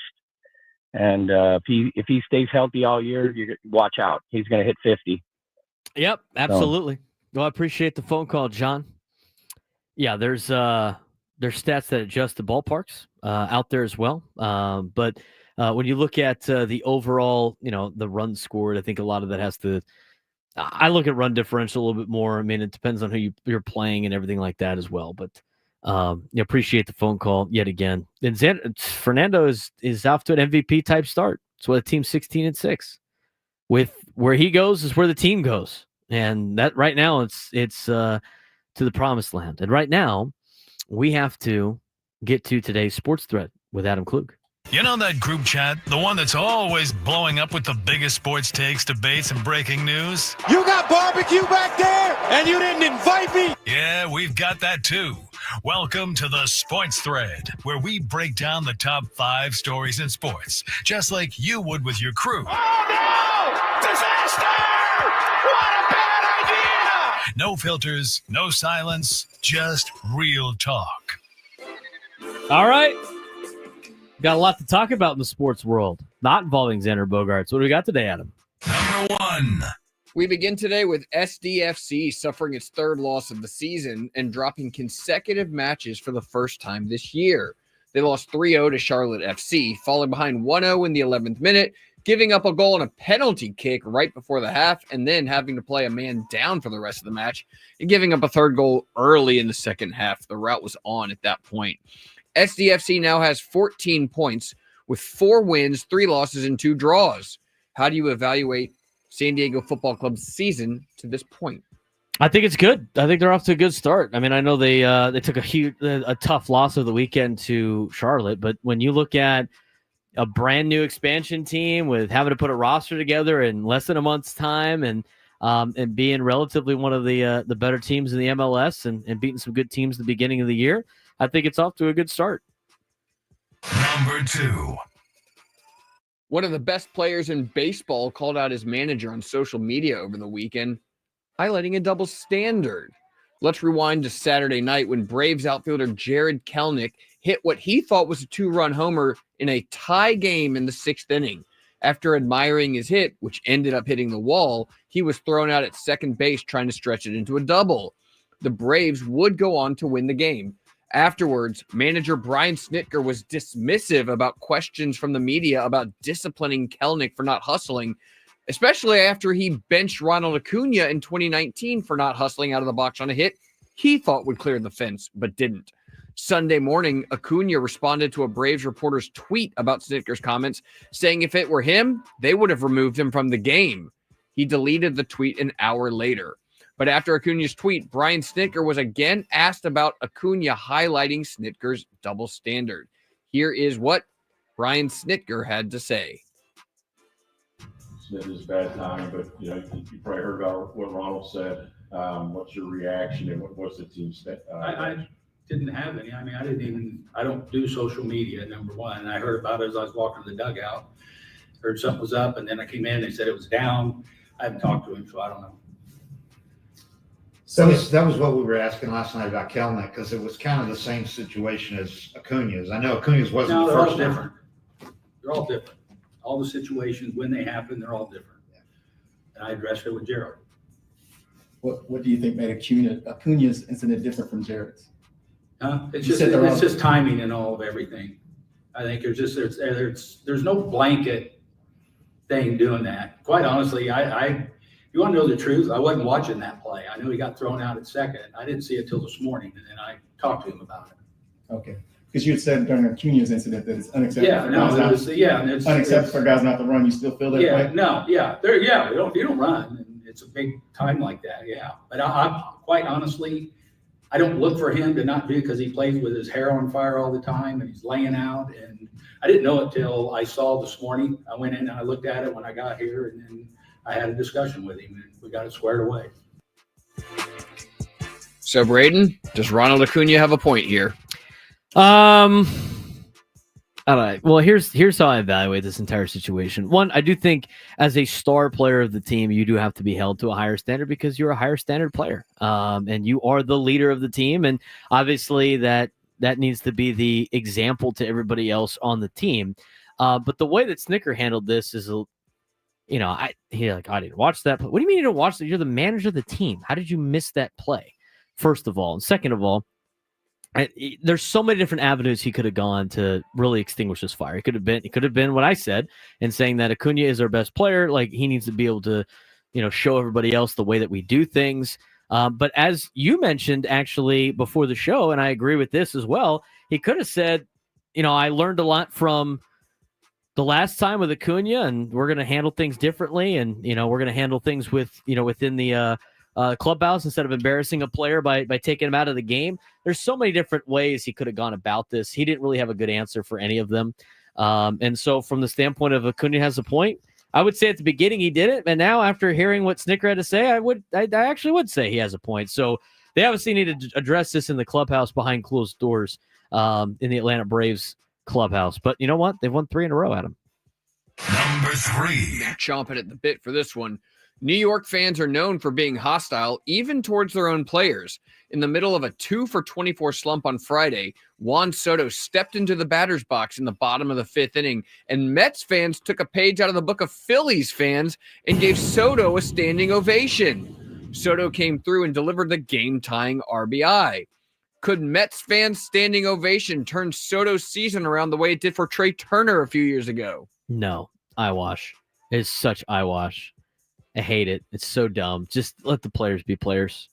It's not going to improve. They're not going to be like, hey, look, these guys think I am sucking so bad that I need a round of applause to make me feel better and go out there and play better. I think it's a terrible message to players. I know they hate it. I think it's very derogatory towards these players. It's worked out with the hits, I guess, with Trey Turner and Juan Soto, but it's kind of, I would view it as insulting, to be honest with you. So I hope we never do this here in San Diego. I think it's very much eyewash. Number 4. The Yankees had themselves a day yesterday when it came to things that happened off the field. In the top of the 8th inning, Aaron Judge blasted what looked like his 8th home run of the season, but it was called foul. Replay showed the ball was fair by several feet, in my opinion, but after review, the call on the field surprisingly stood. Judge struck out looking on the next pitch, causing Aaron Boone to get tossed for voicing his displeasure. In the next frame, Max Fried looked to continue the no-hitter he carried into the 8th inning, or so he thought. As he was about to take the mound in the bottom of the 8th, the official scorekeeper changed the decision from the 6th inning from an error to a base hit, thus erasing Fried's no-hit bid. The Yankees did ultimately win the game. Toss-up. Which Yankee should be more upset with what happened off the field? Aaron Judge or Max Fried? I don't think you could really be... I don't know. I honestly feel like you can't really be that upset about either in the grand scheme of things. If you're more worried about a no-hitter, but they ended up giving up a hit later on in the contest, so it can't be that. I've seen now enough of I don't know how you look at that replay, honestly, with the angles and everything like that, and be conclusive that it is a home run. It looks like it from one of the angles from like the first base side, but it's tough to gauge. And when you're playing in a minor league park, you're going to have issues like that. And that's a problem that you have playing in a minor league spring training park. So that's a baseball problem. I'd probably be more upset about that than anything else. I mean, the no-hitter would have been cool. I still think that was an error. I think a lot of people say it was an error. Aaron Boone didn't seem that upset about it, and he thought it was a hit. So if they don't think it was that big of a deal, then it's not that big of a deal. So if I had to pick, probably the home run. Or should I say lack of home run. Number 5. And finally, an NBA playoff smorgasbord. The Pacers whooped the Bucks in game 1 of their series. The Nuggets beat the Clippers by 2 in OT. The Knicks used a 21-0 run to beat the Pistons. The Lakers got destroyed at home by the T-Wolves with Ant Edwards trolling Luka. And that was all just on Saturday. Yesterday, OKC beat the Grizzlies by 51 points. You heard me right, 51.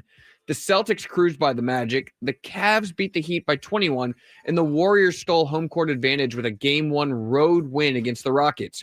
What was the most important thing that happened this weekend in the NBA playoffs? The most significant thing to happen this weekend? Yes, sir. I don't know. Lakers got their ass handed to them over the weekend. That's kind of a sign of disappointment, a little bit concerning. I think at this station, it's probably the most concerning thing. How's Tony feeling right now? After that, I know some people were chirping at Tony that I know about the Lakers loss. I don't know if they could turn it around, but the Mavericks thing is very interesting. They lose, they get smashed by the Grizzlies. Defense wins championships, and then the Grizzlies get absolutely curb stomped by the OKC Thunder. I'm going to go with the Thunder on that one. 833-288-0973, 833-288-0973. Still got another caller on hold that we'll get to in the next hour. We'll continue to talk Padres baseball. I do want to get to the Kyle Hart situation and the rotation when we come back. Plus, later on in the show, Aztec's kind of a rough attendance at their spring showcase this weekend. We'll talk more about that as well. Get you ready for Padres and Tigers. Earlier start time than usual. Coming up next on the Braden Surprenant Show on San Diego Sports Station, 97.3 The Fan.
Lunchtime hour on the Braden Surprenant Show. Got a lot to still talk about when it comes to the San Diego Padres.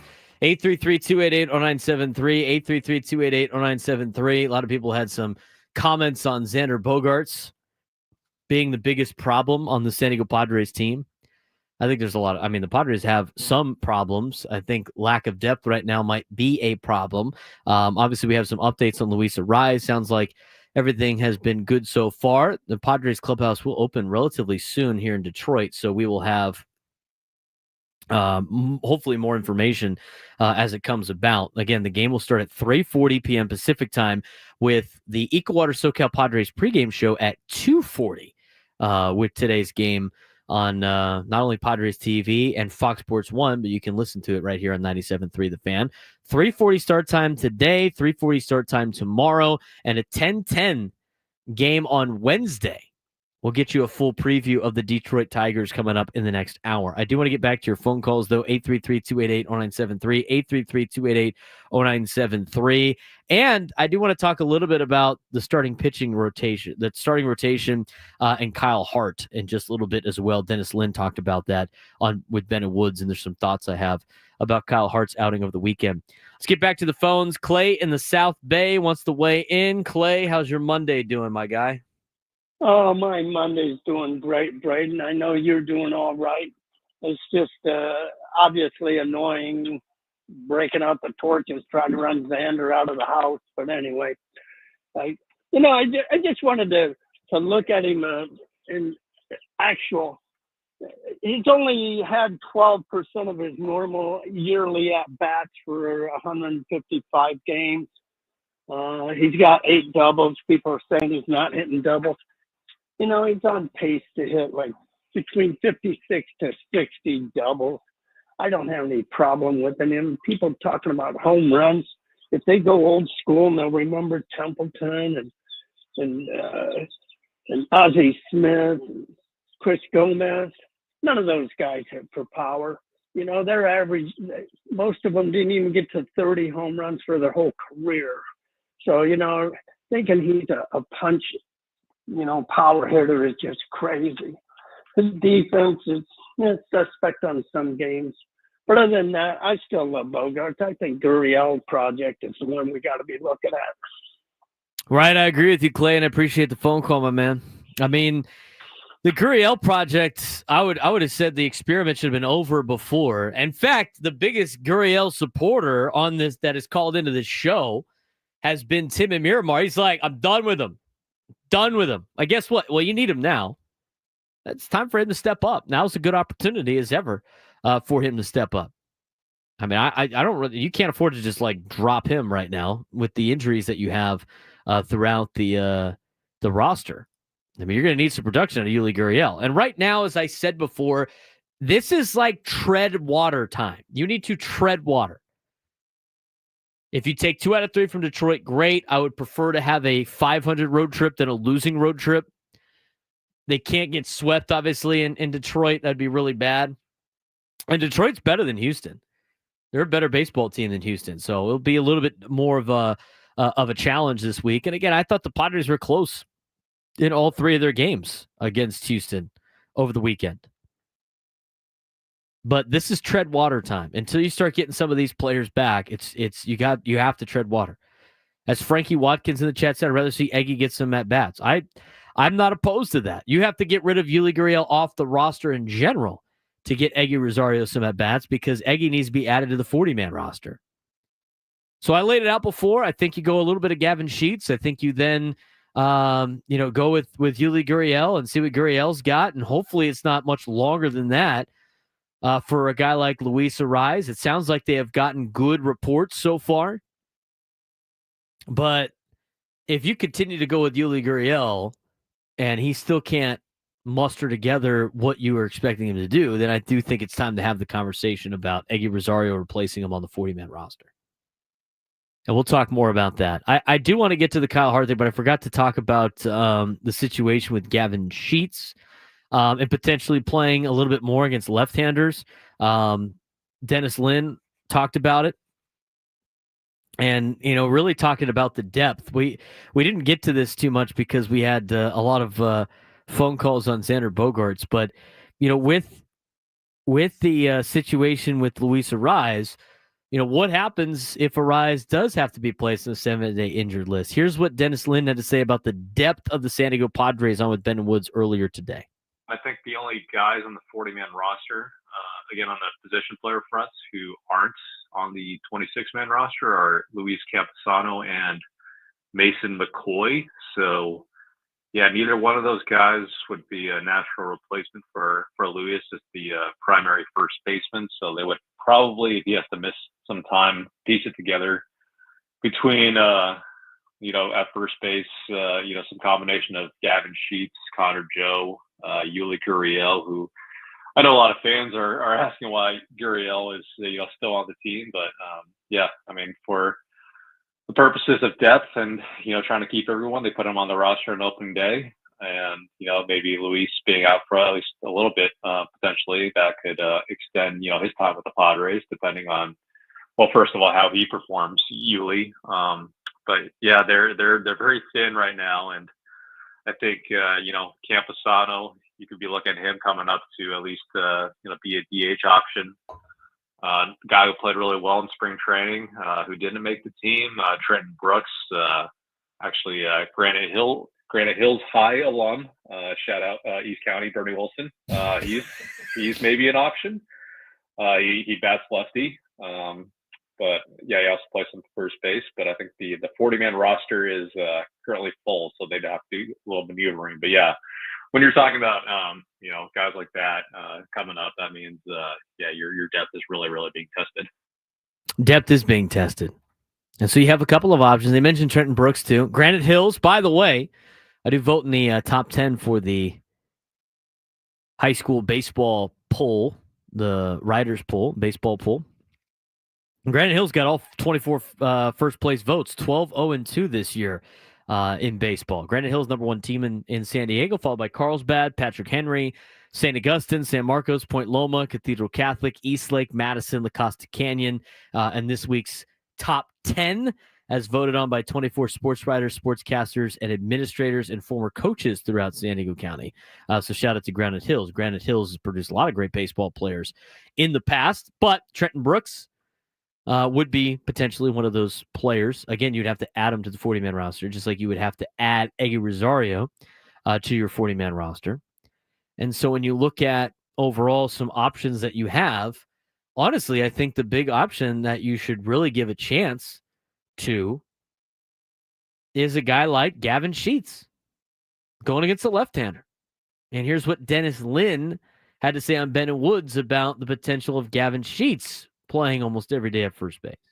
He's been kind of a revelation for the Padres. I don't know where they would be without him at this point. I mean, he's had to clean up in a few recent games, and yeah, he's hitting the ball hard every time. It seems like he's up at the plate. I think actually, if this is still current, I saw this a couple of days ago. He's leading the majors. Obviously, small sample. That's a caveat that we all understand at this point in the year. But he's leading the majors in, I think, line drive percentage. So that's a point in his favor as well. So yeah, he's going to keep crushing the ball every time he's up at the plate. I know he's not an average defender even. He's a little below average at least.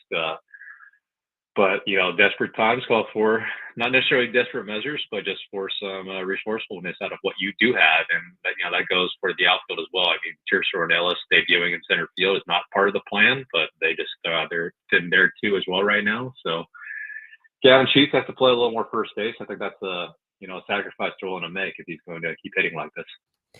I think so too. I think we have come to a point now with Gavin Sheets. I think he needs to play almost every single day. I said the same thing about Solano last year. I mean, they would platoon Solano, and he was hitting so well. It's like, why isn't this guy in the lineup?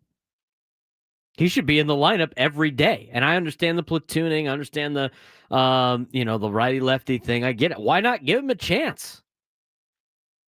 I think you might see that tonight with Gavin Sheets. Now, again, the matchups this week, you're not going to get the. I got to look at the pitching matchups. I think was it Flaherty pitching tonight? If I look at the pitching matchups, no, it's Kiter Montero is tonight, who is a right-hander. You got Jack Flaherty, a right-hander, and then you got Reese Olson, a right-hander. So you don't have to worry about a lefty this week.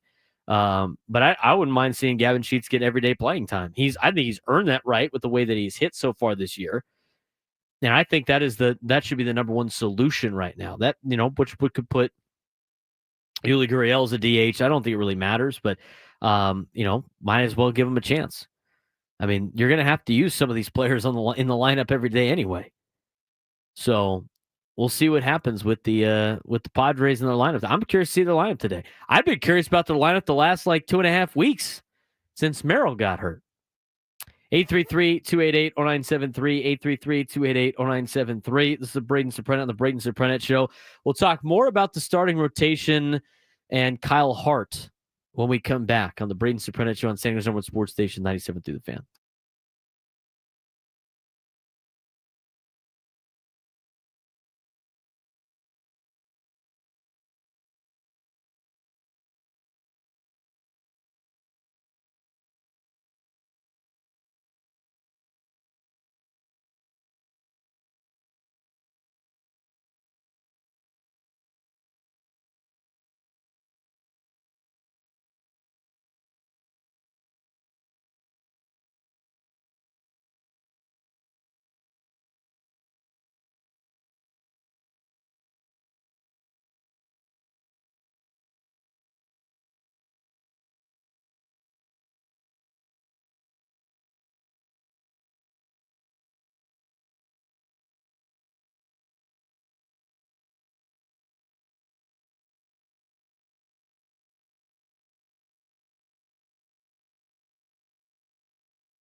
Total eyewash. I got to talk about that later. I can't believe that report in college football. But we're focused on Major League Baseball today. TV ratings, determining playoff spots. I mean, it's just out in the open now. It used to be like a conspiracy with the TV ratings being a factor in college football for playoff stuff. I'm going to get to that later. That's insane. I'm Braden Surprenant. It's the Braden Surprenant Show, live and local every day from 10 to 2. We talk a lot of Padres baseball during the season on the Padres flagship station and number one sports station, 97.3 The Fan. We got Padres baseball coming up after our show. We got a little bit of Gwen and Chris, and then it's at 2:40. We got the EcoWater SoCal Padres pregame show. Have you seen a lineup yet, Adam? I haven't seen the lineup. I would imagine the lineup today is probably coming out late. Just with everything going on. Who didn't have a lineup yet? We are, it's 12:19. Game's at 3:40. I mean, we should be getting one relatively soon, I would imagine. But that could be a situation where Padres might be making a roster move. Never know. Obviously, we're going to know more about for Luis Arraez later on in the show. Maybe when the clubhouse opens and they start conversing out there in Detroit, but we'll see. We'll see if there is a roster move. We talked about it in the last segment about Gavin Sheets potentially playing more. I'd like to see him play more every day. I think this is a great opportunity for him. I think this is a great opportunity for Yuli Gurriel to play every day and see what he's got for the San Diego Padres. I think a lot of people have already been sold on that. I was one of those people at the beginning of the season, but now you kind of need him to play and see what he can do and see if Eggy Rosario is not just flat out better at this point in time. A lot of questions with this Padres team. And that being said, I mean, if you listen to anything in the show today, you would think the Padres are like 5 games out of first place. They lead the Dodgers by half a game. The best team in baseball right now. And we got some good games in Major League Baseball today. And this week, Phillies at the Mets. That's going to be a good contest this week for the first couple of days. I mean, they're the best 2 teams in the National League East right now. Padres and Tigers this week obviously has our attention. It's still a really good matchup between one of the best teams in the American League versus the best team in Major League Baseball. It'll be Randy Vasquez today against Kyler Montero. We'll talk more about that in the 1 o'clock hour.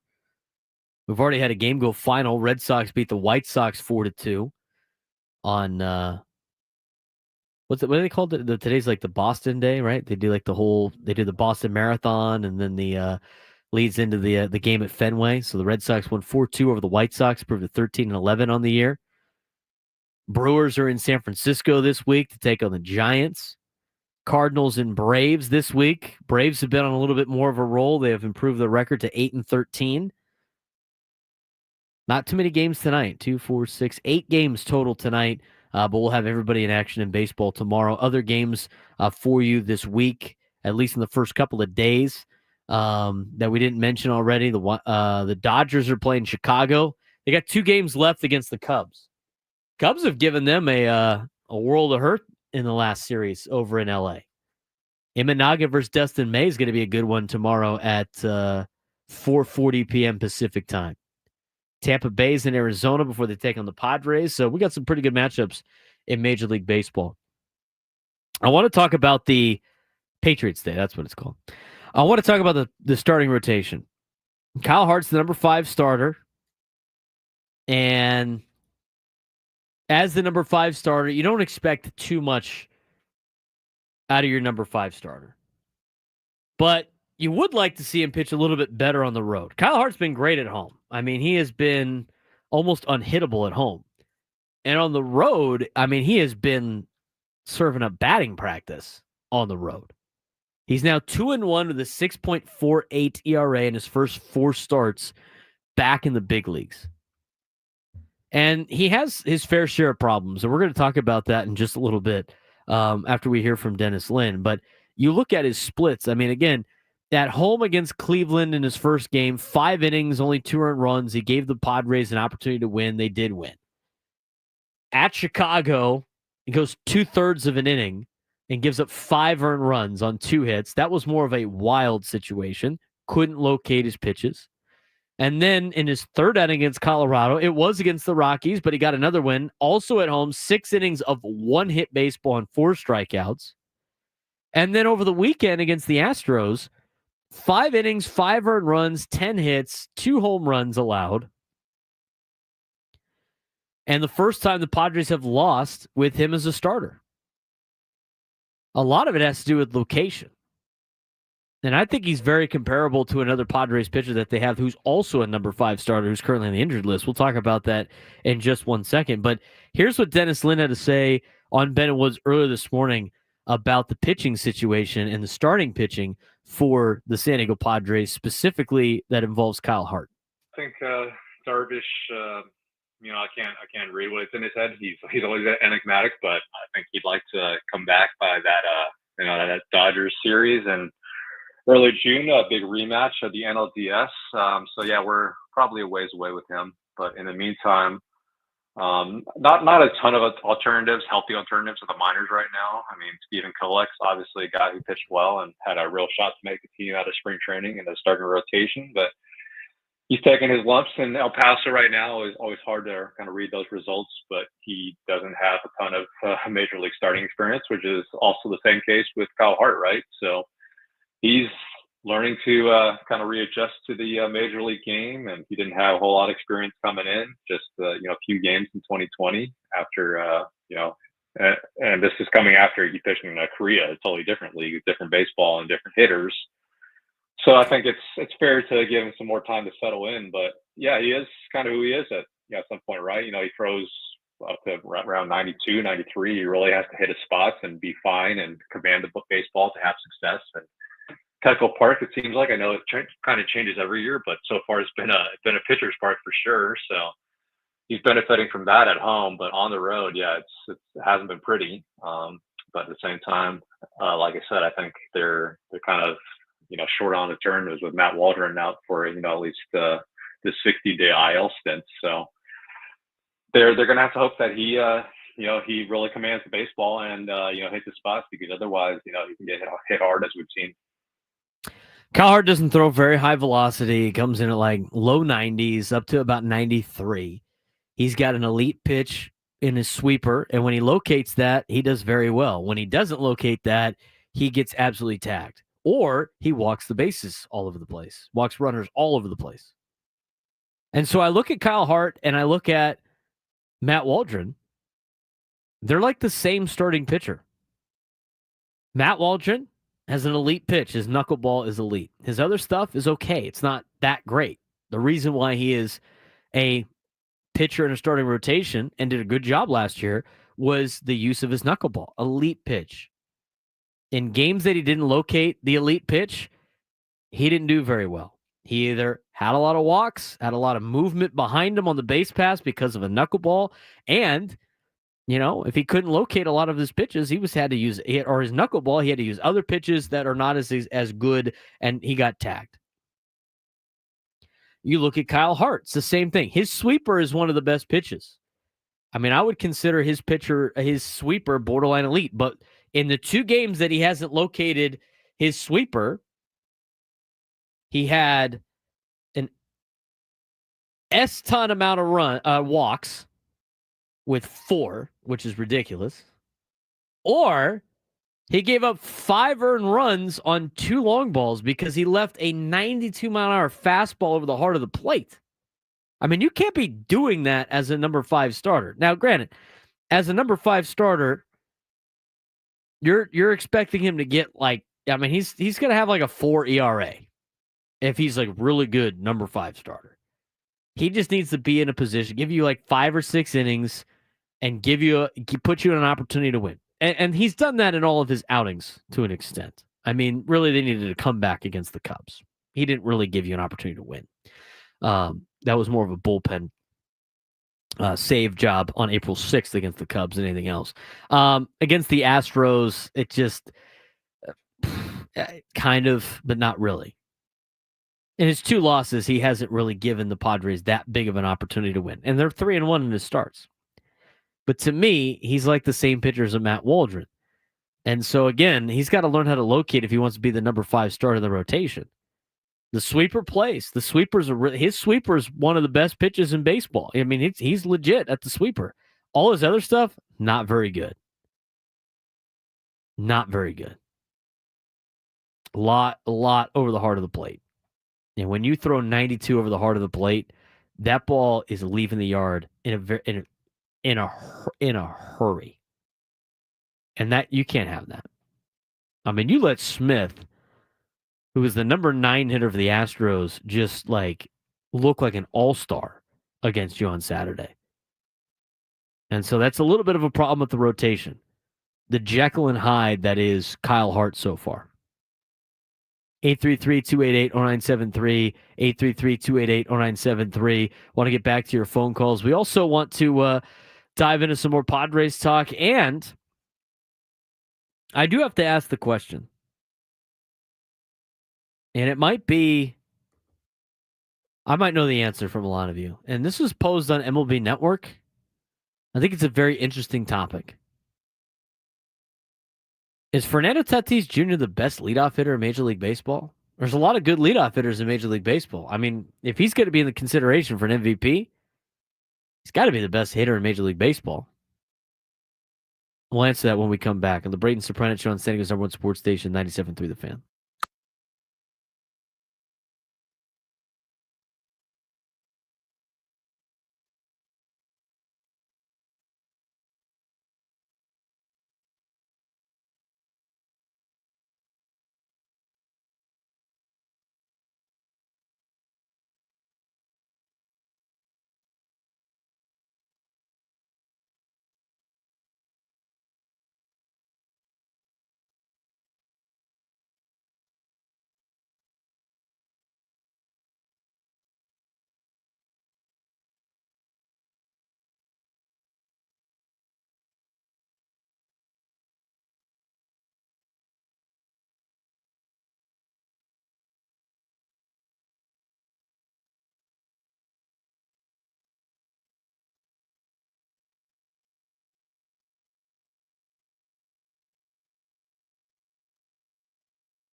5 on the Braden Surprenant Show. We got news coming out of Padres clubhouse in Detroit. Breaking news, if you will.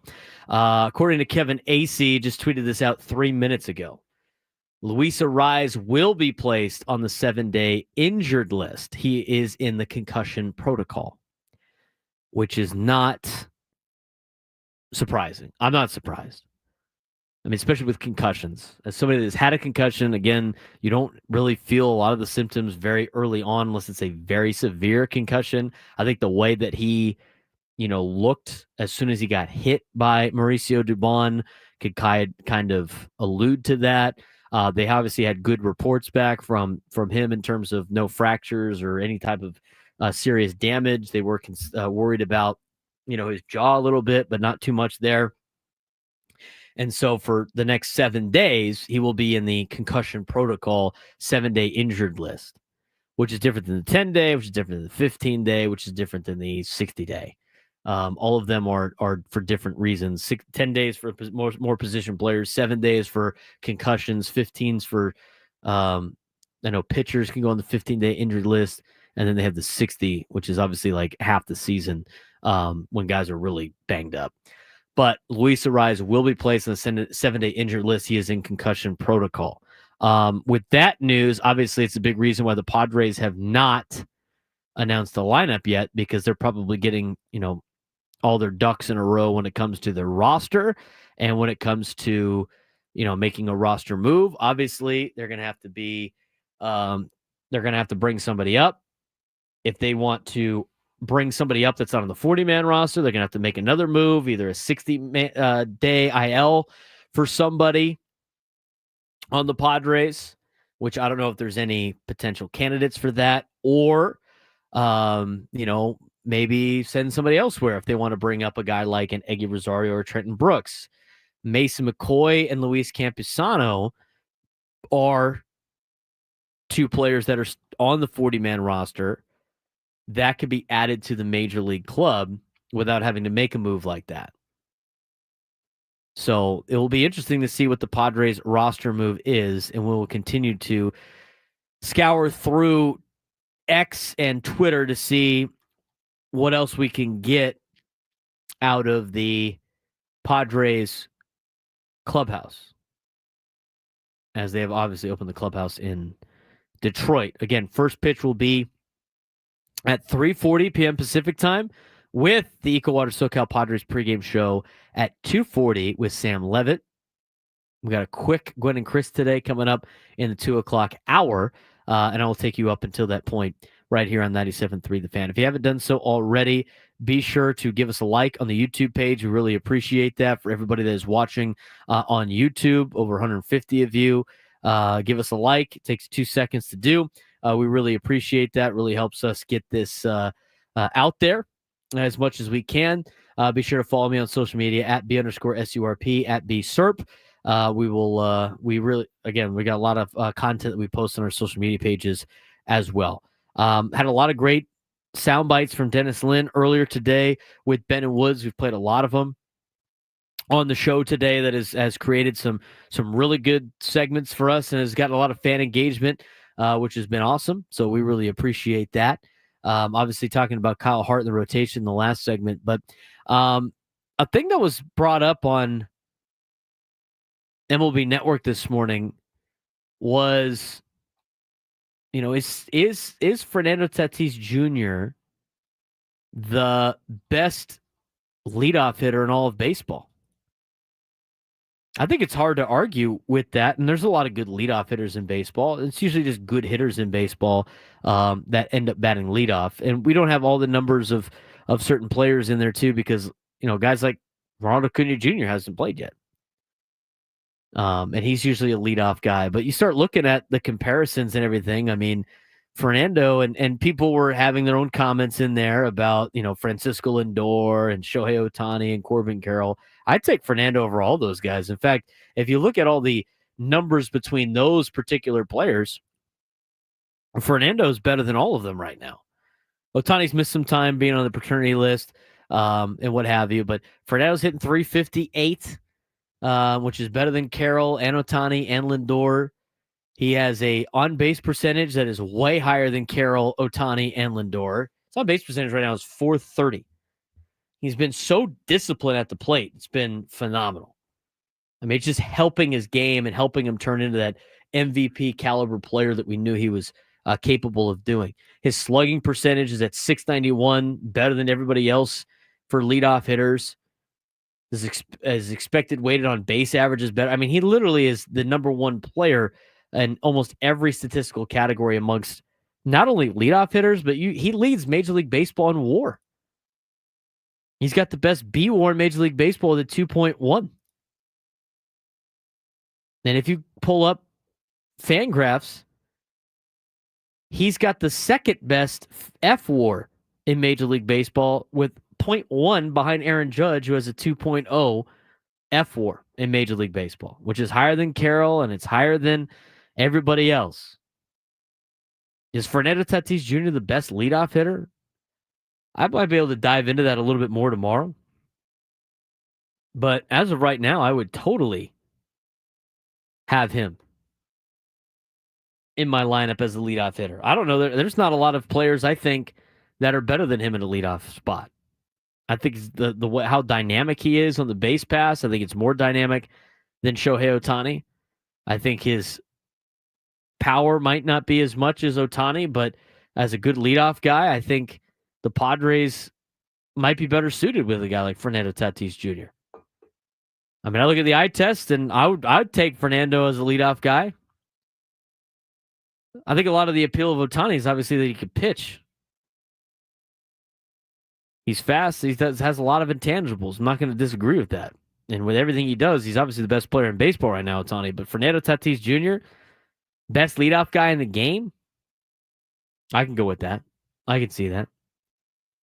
We got to get to our contest here to try to get you an opportunity to win a trip to Vegas. 833-288-0973, 833-288-0973. It's our midday sports standoff. If you want to call in and try to take me down in some sports trivia, we would love to have you part of the show. 833-288-0973, 833-288-0973.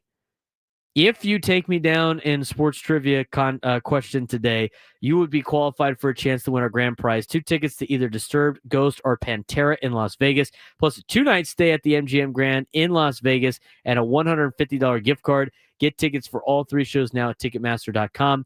Need somebody to call in and try to take me on. 833-288-0973, 833-288-0973. We got some news out of the Tigers clubhouse.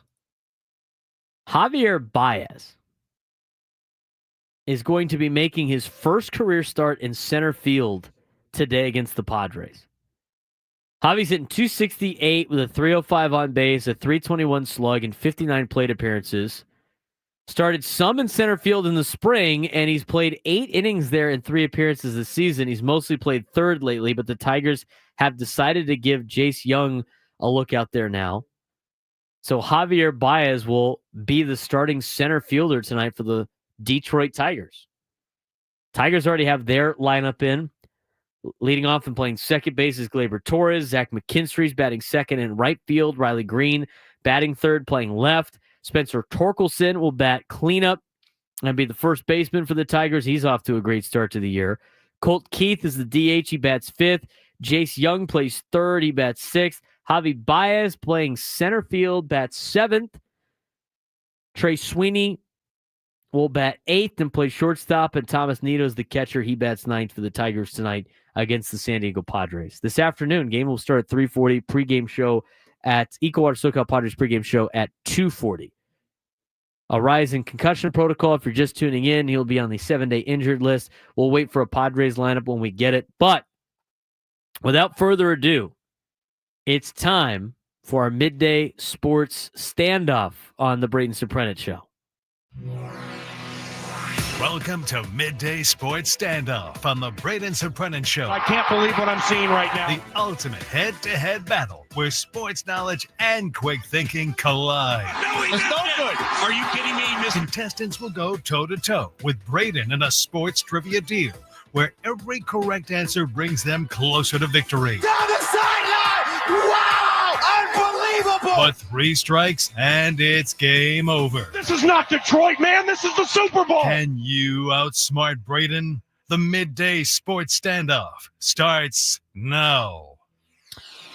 All right, we're bringing Adam Klug, our quizmaster, and we'll pick our contestant today.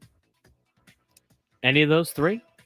We're going to go with Aaron in Point Loma. Aaron, what's going on, man? How's your Monday going? Pretty good. Just got up, and I'm getting ready to go meet a buddy for some lunch. Nice. Nice little day. Just got up. Mind if a guy has a day, Adam? Mind if Aaron has a day? I don't mind. I'm jealous. Hey. I wasn't criticized. We're just waking up, going to lunch. What do you do for a living, Aaron? I'm a bartender. Oh, nice. Yeah. What's the best cocktail you make?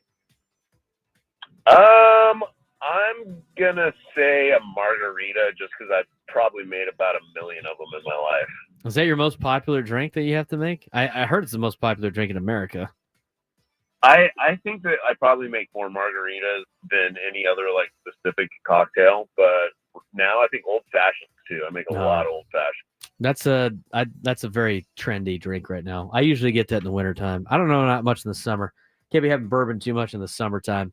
So I feel like it needs to be in the wintertime a little bit more. But Aaron, we appreciate you joining the show today. Hopefully, while you're having a day, it gets even better by winning a trip or qualifying to win a trip to Vegas. If you can take me down in trivia, you will win an opportunity to go to Vegas as a 2 tickets to either Disturbed, Ghost, or Pantera in LV, plus a 2-night stay at the MGM Grand in Sin City, and a $150 gift card. Get tickets for all 3 shows now at Ticketmaster.com. Adam has a question for us. It has multiple answers.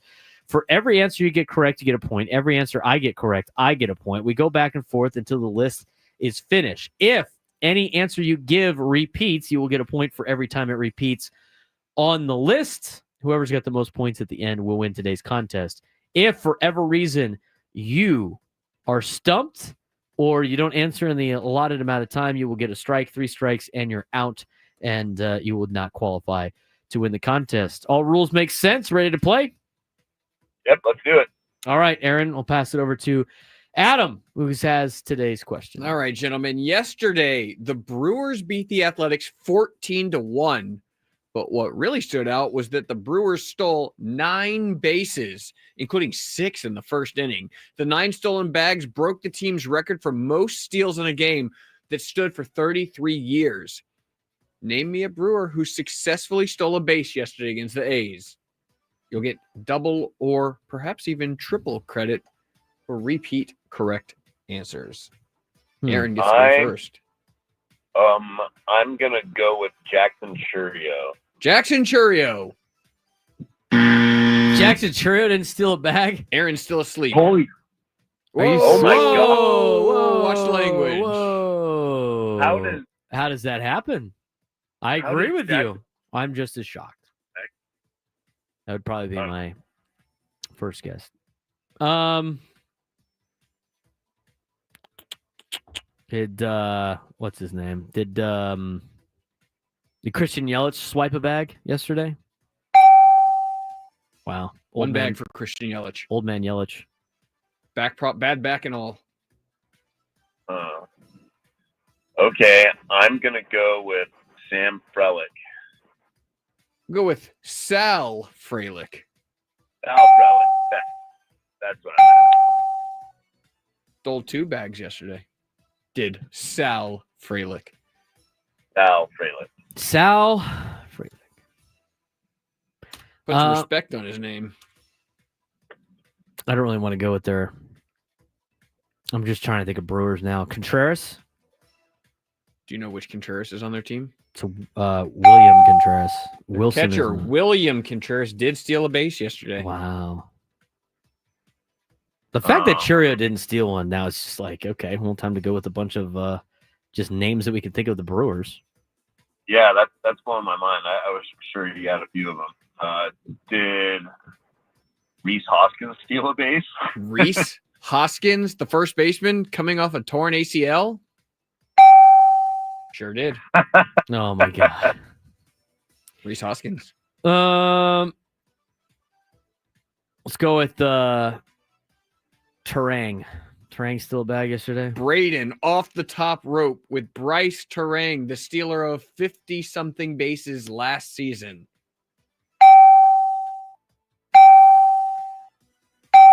Boom. He took three three triple bagger. I still can't believe Cheerio didn't swipe. Braden takes the lead on that one 5-3. And actually, that's going to be the game because there's only one correct answer left. Oh! Yeah. He was down 3-2.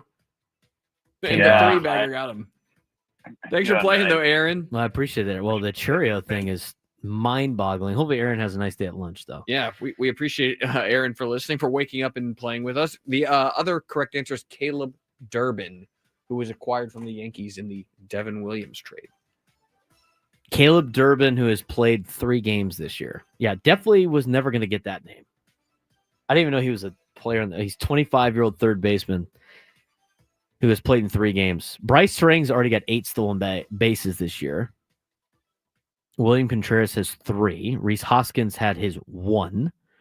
Joey Ortiz has 2. Oliver Dunn's got 1. Jackson Churio's got 2. Garrett Mitchell's got 1. Sal Frelick's got 7 swiped bags. Christian Yelich has 4. No Jackson Churio stolen bases yesterday. Well, you said it. He's only got 2 on He's the only year. got 2 on the year. Not that many. Yeah. You would think like the younger players are swiping more bases than anything else. Manny's got more than him, right? He does. Now I got to look who's got the most stolen bases in Major League Baseball. Who swipes the most bags? For those stolen base fanatics, I assume you saw that the Rays called up Chandler Simpson over the weekend. Stole over 100 bases in the minors in 110 games. I think it was 104 steals in 110 games. And nobody last will, year. and still nobody will come close to Ricky Henderson's record, which is absurd. Brewers lead all of baseball with 33 stolen bases, probably because of the 9 that they had yesterday. Mariners have 32. Padres rank 1, 2, 3, 4, 5, 6, 7, 8. You still looking for the league leader? I was just going to look at it in a second. O'Neal Cruz. O'Neal with Cruz 10. has the most with 10. Bryce Terang tied for second with 8. He had 3 yesterday. Tatis has 7. That doesn't surprise me. Tatis, highest B WAR in Major League Baseball, second highest F WAR in Major League Baseball. He's off to an MVP level start. I almost want to just pull it up again. It just needs to be said multiple times.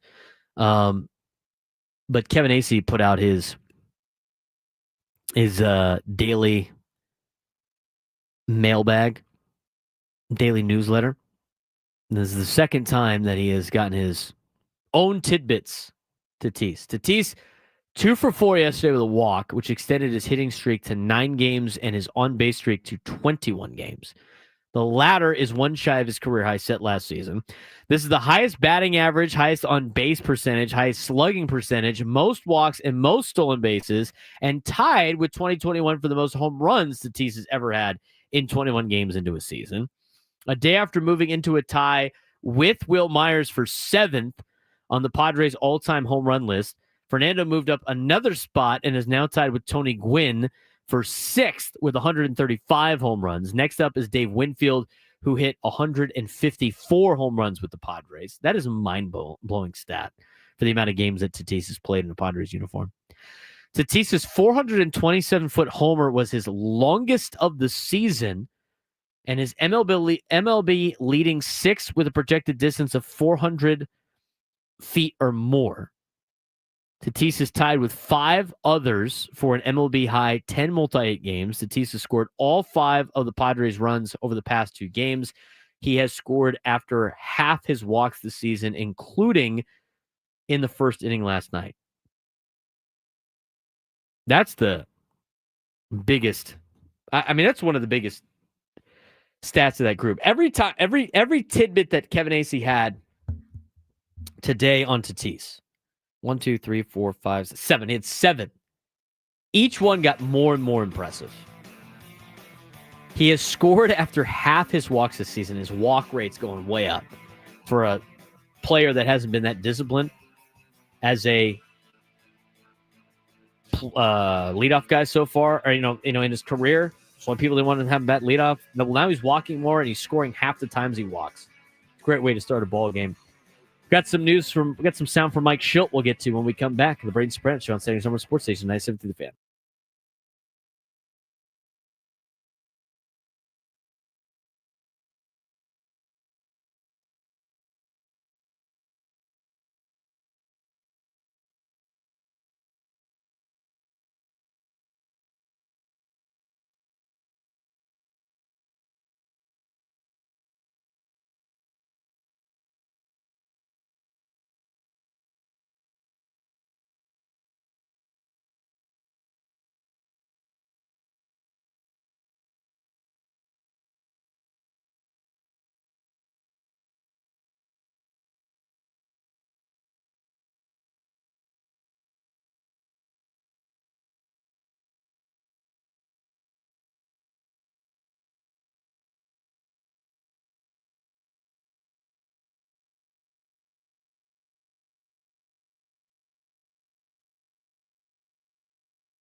Final hour of the Braden Surprenant Show on Saturday's number one sports station, 97.3 The Fan. I would have some interesting numbers for you coming up tomorrow on some of these contracts. A lot of comps out there for Xander Bogaerts. We kind of rekindle what we were talking about earlier. A lot of people were. It's been so ridiculous the amount of times we talk about Xander Bogaerts. People will call in and be like, "Bro, I get it. I've been talking about this forever." It's a controversial subject in Padres land right now. You know, people arguing in the chat with each other on that. I'll have some more research done before tomorrow's show on just kind of aging contracts in general.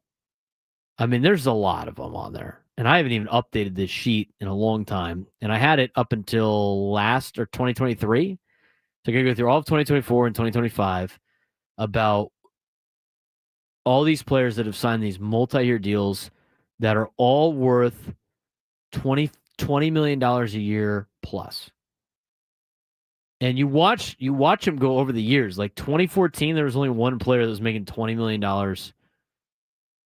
that signed a big 10-year, $20 million plus deal. And that was Joey Votto in 2014. And then in 2015, it was Stanton getting 25 a year. And then in 16, it was Cabrera getting 31 a year for 8 years. And then it was Altuve with 23 a year. And that was in 2018. It was like one each. And then in 19, 4 players signed deals of that nature or higher: Trout, Arenado, Harper, Corbin. And then in 2020, 9 players signed those deals: Cole, Rendon, Strasburg, Goldschmidt, Donaldson, Wheeler, Yelich, Bregman, Hyun-Jin Ryu. In 2021, 3 players signed those deals. 1 got an extension. That was Fernando. 2022, 16 players signed $20 million a year contracts or more. And in 2023, 19 players had $20 million a year contracts or more. 19 players. I haven't done 2024 and I haven't done 2025, but I guarantee you it's probably even higher. A lot of this has to go with the fact that it's the going rate for Padre for just players in general. I mean, George Springer's getting $25 million a year. He had a 1.1 WAR last year with Toronto. Missed some time, but he played 145 games. He hit .220 on the season. He had 19 Springer dingers. Now, he's more of a power hitter than Xander is. 56 RBIs, a 674 OPS, and a 91 OPS plus. That guy's making $25 million a year. Off to a better start this year. He's probably going to pass his WAR already. He's already got a 0.9 B WAR to start the season at 344 and some great production with 2 home runs and 11 RBIs. $25 million a year for Toronto. It's not a superstar anymore, but that's just the rate, the going rate of the price doing business nowadays. It's kind of funny. Like, you look at some conversations in Major League Baseball. They had on MLB Network earlier today about, is Ronald Acuna Jr. a superstar? What? Are we having this conversation right now? Is Ronald Acuna Jr. a superstar? Yeah.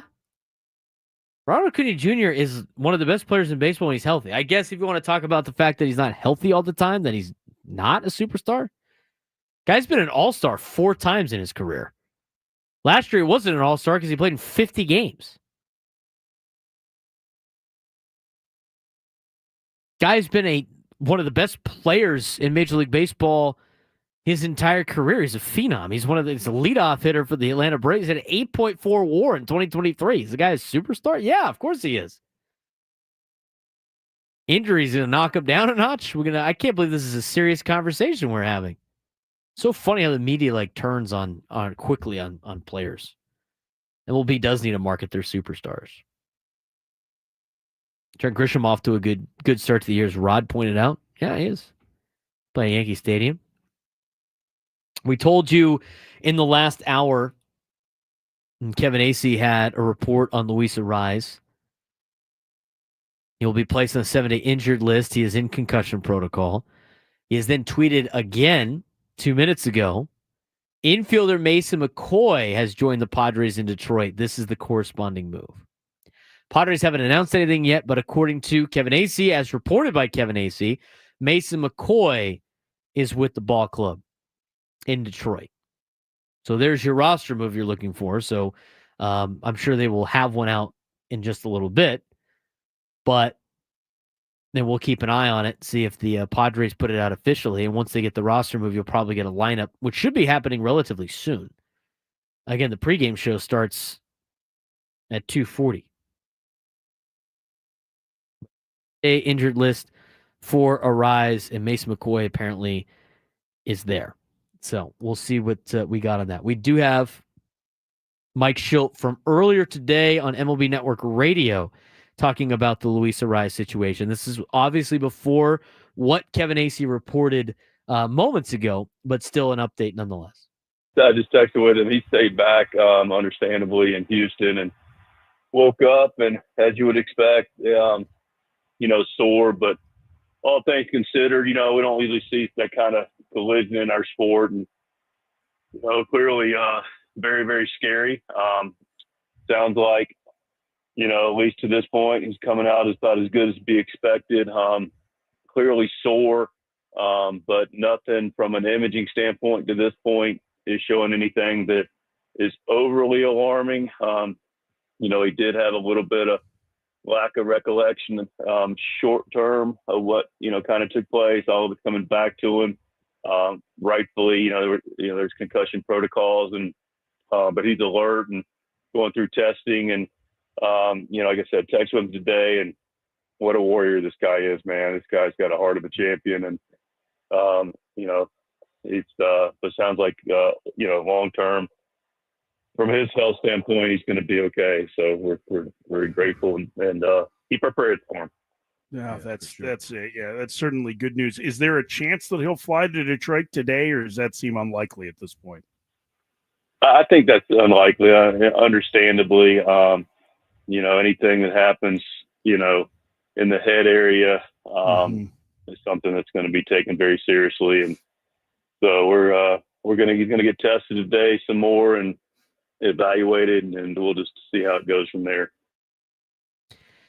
Yeah, so Arraez staying back. Doesn't sound like he's going to be with the team in Detroit, but we'll find out. We'll see as the days progress. Again, with concussion protocol, just by my experience being in concussion protocol, which is obviously a longer time ago, than more recent. And obviously with football, it's a little bit different, but it's a lot of like not looking at screens, not looking at monitors.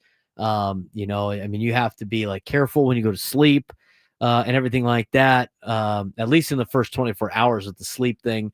And you got to try to make it through days without getting a headache. I mean, you're going to get headaches when you have a concussion, and you got to go through a significant amount of days without getting a headache before you can even start doing physical activity. And then after that, you got to go through the physical activity without a headache.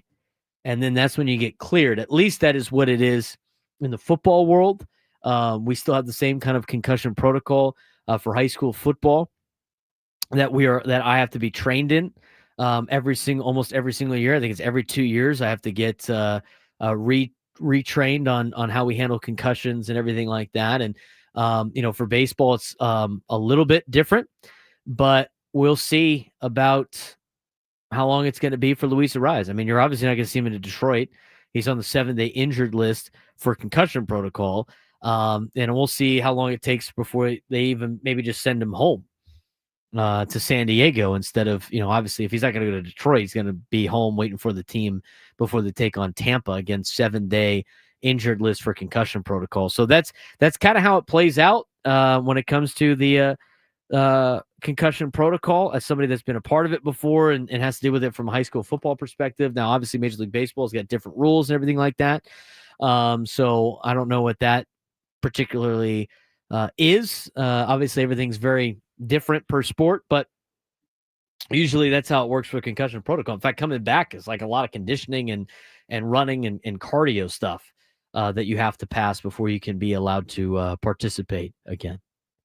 I have some info on the MLB concussion protocol. If What's you'd like, MLB? Yes, I would. It's because it's probably slightly different than what we have in a football world standpoint. It includes a 7-day disabled list or injury list placement, preseason baseline neurocognitive testing, and a multi-step return to play process, which includes baseline testing, assessment, 7-day IL, return to play, medical director clearance. The club must submit a return to play form to MLB's medical director, who reviews the player's symptoms, impact results, and physician's judgment before providing final clearance. Each club designates an MTBI, mild traumatic brain injury specialist, in its home city to assist with concussion management. Okay, it's relatively the same thing. The only difference is, we don't have the luxury of doing a neurological test before, the season starts for like normal brain activity and everything like that. So that probably helps a little bit with the concussion protocol. But again, a lot of the coming back is relatively the same. I mean, I remember the cardio I had to do to come back from a concussion was, I had to run like 2 miles around the track and I had to sprint the straightaways and jog the turns on the track and like do it without getting a headache. And then after doing like 2 to 3 days of that, I had to go on the bike and bike a couple miles on the stationary bike, without getting a headache. And it was a long process. It's probably a lot more mediated now with Major League Baseball and as professional athletes, probably a little bit different, especially with the neurological things that they can do. But he's going to be off for at minimum 7 games. I wouldn't be surprised if he misses a couple more or more than just 7 days as he gets back. And they still got to get him out of Houston. It sounds like he's going to stay in Houston for a little bit as well. So the latest report we got, Mason McCoy, as reported by Kevin Acee, is there.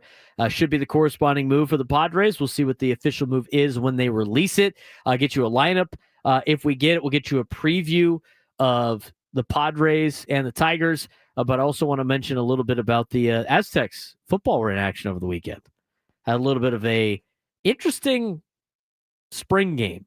We'll talk about it and the attendance they had when we come back on the Braden Surprenant Show on San Diego's #1 sports station, 97.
Braden Surprenant show. We'll try to get a lineup for you as quick as we can. As soon as we get it, we will pass it along. And it sounds like we do have a lineup, according to some people in the chat. Here, welcome to Monday. Welcome to Motown. Monday in Motown. Leading off for the Padres, playing right field, Fernando Tatis Jr. Gavin Sheets batting second. Remember, we talked about like defensively where everybody would play. We didn't really talk about lineup construction in terms of offense, of trying to find your number 2 hitter. Gavin Sheets is batting second and playing first base. Batting third at third base, Manny Machado. No change there. Xander Bogaerts bats cleanup at shortstop. We all know I'm the biggest Xander supporter here. I don't necessarily like him batting cleanup. Still. Tirso Ornelas bats fifth and in left field. Oscar Gonzalez is batting sixth in the DH. Jose Iglesias is batting seventh and at second base. Tyler Wade's in center field batting eighth. Martin Maldonado's batting ninth and catching. This looks like a spring training game. Again, not their fault. I mean, they're so banged up. I mean, think about the players that they have. This looks like a spring training game. It's like they're playing in Mesa today. That's how banged up this team is. It's like, oh, we have to have a couple stars in it in the spring training game because those are the rules in Major League Baseball. You got no Jackson Merrill. You got no Jake Cronenworth. You got no Brandon Lockridge. You got no Jason Hayward. You got no Luis Arraez. You got a banged up Manny Machado after fouling balls off his foot. He'll be fine. But man, you look at this lineup, dude, and it's just like this is a spring training lineup. I'm not criticizing the Padres, but you know what? If you're gonna roll through the rest of the season like this, which you're not, a lot of these guys are gonna come back. I mean, this is not the best. Think about this from a perspective of just where they're at record-wise. This is the lineup of the team with the best record in baseball. How about that? Fernando, MVP level season so far. Gavin Sheets, Manny Machado, Xander Bogaerts, Tirso Ornelas, Oscar Gonzalez, Jose Iglesias, Tyler Wade, Martin Maldonado, and Randy Vasquez as your starting pitcher. I think they can win with this lineup too. I mean, there's a lot of good. This is the culture part of our conversation. I mean, the lineup's not great. You look at it, it's not the best. But I'll tell you what, I'm not walking into this afternoon's contest going, "Oh, Padres got no shot." I mean, I went through the Tigers lineup. Tigers lineup ain't that scary. Spencer Torkelson's off to a great start. But it's not that scary. I got to pull it up. Adam sent it to me earlier today. Gleyber Torres, Zach McKinstry, Riley Green, not the country singer, Spencer Torkelson, Colt Keith, Jace Young, Javi Baez, Trey Sweeney, Thomas Nido. Compared to Fernando, Gavin Sheets, Manny Machado, Xander Bogaerts, Tirso Ornelas, Oscar Gonzalez, Jose Iglesias, Tyler Wade, Martin Maldonado. I would much rather have the Padres lineup than the Tigers lineup. And the Tigers are one of the best teams in the American League. They're one of the best teams in the American League. We have spring training lineups today. Coming up at 3:40. I'll tell you what, though. I rode with the Grit Squad all day. Omar C in the chat's calling a Padres sweep. A little overzealous there, Omar, but I'd take it. I saw Riley Green at Country Thunder last weekend. Amazing. Oh, he can swing the stick, too, Brandon. Different Riley Green. 833-288-0973. 833-288-0973. We're going to get to the phone calls and we're going to get to this Aztec story here in a second. Let's get out to Frank and Rancho Bernardo. Frank, what's going on, man? How you doing, Braden? I'm doing well. How's your Monday going? Good. First-time caller to your show. I do want to give a shout-out to Coach Quintero. You guys did a nice job when you were with him there. Well, I appreciate that, Frank. What do you got for us today? Good man. Hey, I talk about Bogaerts, and I understand he is what he is. We probably paid too much to get him. But what I can't figure out is, why is he's batting fourth or fifth every game this year, and he's a light-hitting shortstop. Every other team would have him batting seventh or eighth. Even today, Braden, why would you have Sheets batting second instead of Bogaerts and let Sheets bat cleanup. I mean, I don't understand this manager's thinking at all. I mean, right now it's kind of. I mean, I don't want to over analyze the lineup just with the current status of the team. I mean, Sheets has to bat. Sheets is batting 2 right now, and they're moving guys around. I mean, as I mentioned before, it's kind of like a spring training lineup. But when you're at full strength, and Frank, I appreciate the phone call, man. When you're at full strength, Padres should probably have Bogaerts batting like 6th. I wouldn't necessarily need him in the top 4 right now. 5 or 6, probably okay. 4, the way Sheets is hitting, you get at full strength, probably go 4. If you have a full strength against a righty, I would love to have Merrill batting 2nd. You go Fernando 1, Jackson Merrill 2, Luis Arraez 3, Manny Machado 4, Gavin Sheets 5. I mean, think Xander Bogaerts 6, Jake Cronenworth 7. That's a playoff level team. Not only a playoff, that's a world. That's a we could win games in the playoffs team right there. With that kind of order. But with this lineup right here, I mean, somebody's got to do it. So, and we'll see what Tirso Ornelas has. I mean, he's a fan favorite already. We've barely seen him play. That story about him like getting stuck in Albuquerque trying to get to Houston was crazy. Guy finally gets pulled up to the big leagues for the first time in his career, and he has to wait a little bit longer because of the 2 canceled flights and everything like that. That's nuts. I don't want to spend too much time on this, but I do want to mention, because we're going to get to a preview of the Padres and the Tigers. And we got a full preview for you of what to expect from the Detroit Tigers this week. They're a good ball club. They're a good baseball team. They're one of the better teams in the American League. Can't deny that. I think they're probably better than the Houston Astros, who just lost 2 or 3 to. And the Padres were in both of those games that they lost. But over the weekend, we had the Aztec spring game. Aztec spring game.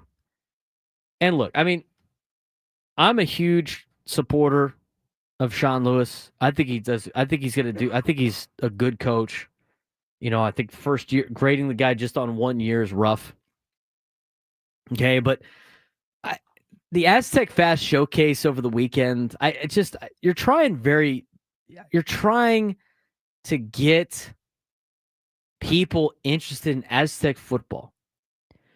During a time where the Padres are at their height, you just got more competition with San Diego FC. You got the Wave, you got the Legion. I mean, you got all these things going on.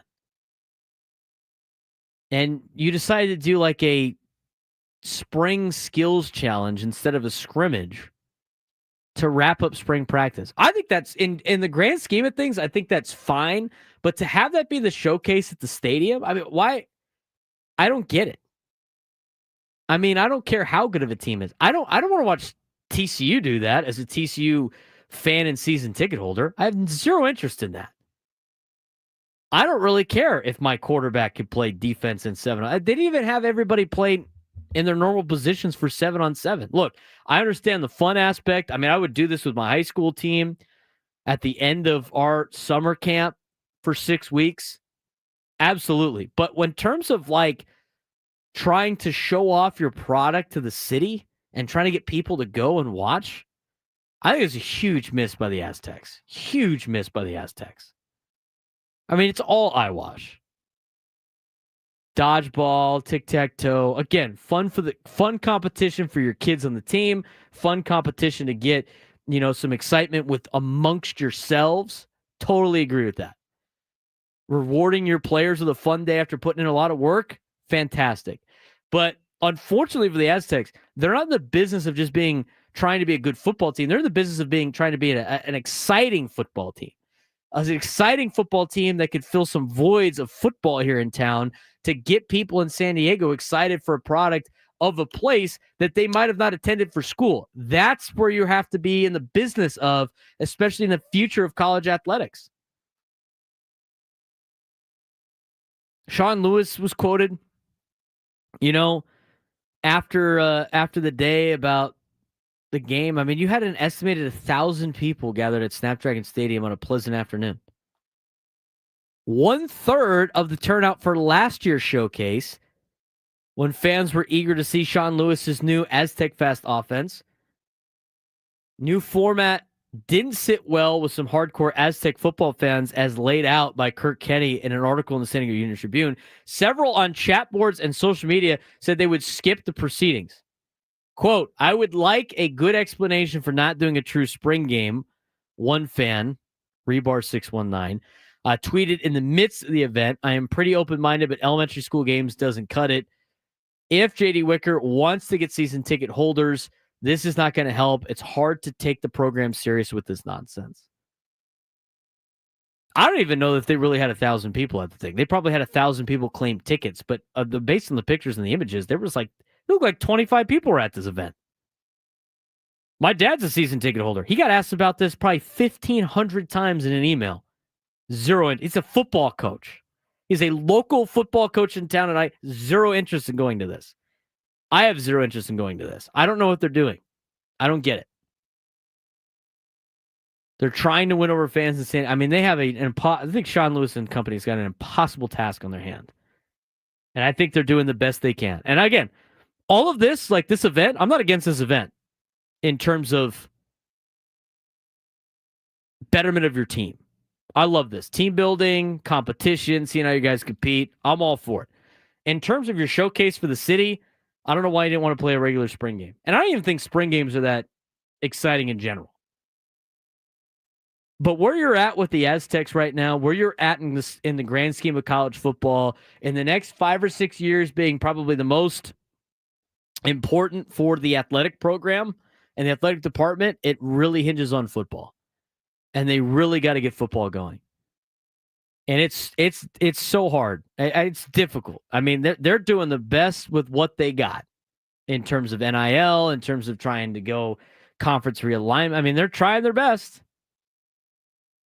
But they are slowly getting further and further away from the rest of the gap in college athletics.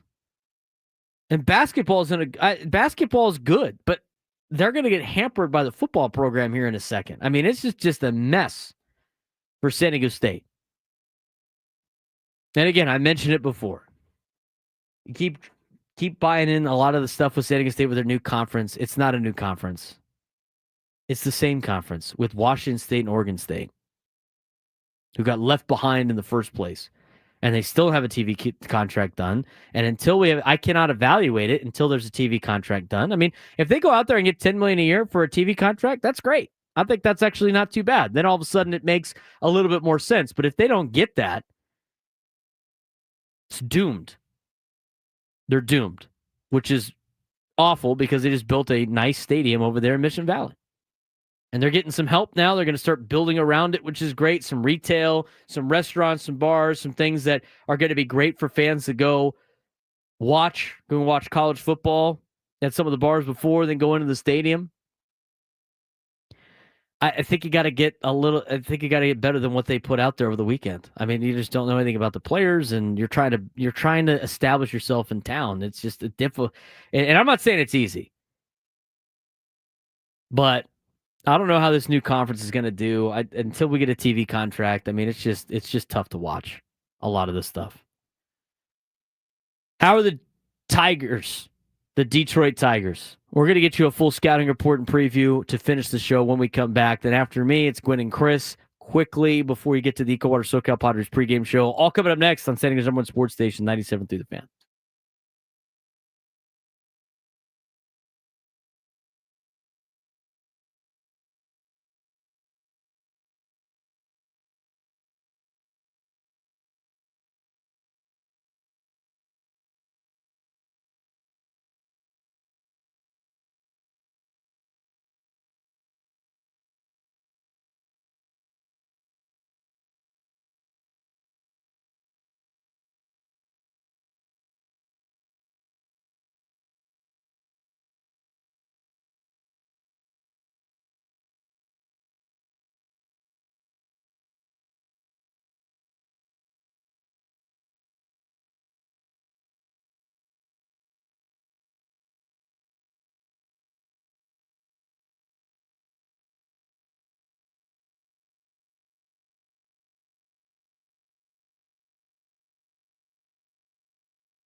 Final segment of the Braden Surprenant Show, sending us over on Sports Station 97.3 The Fan. 833-288-0973, 833-288-0973. We talked about the lineups today for the Padres and the Detroit Tigers. Detroit.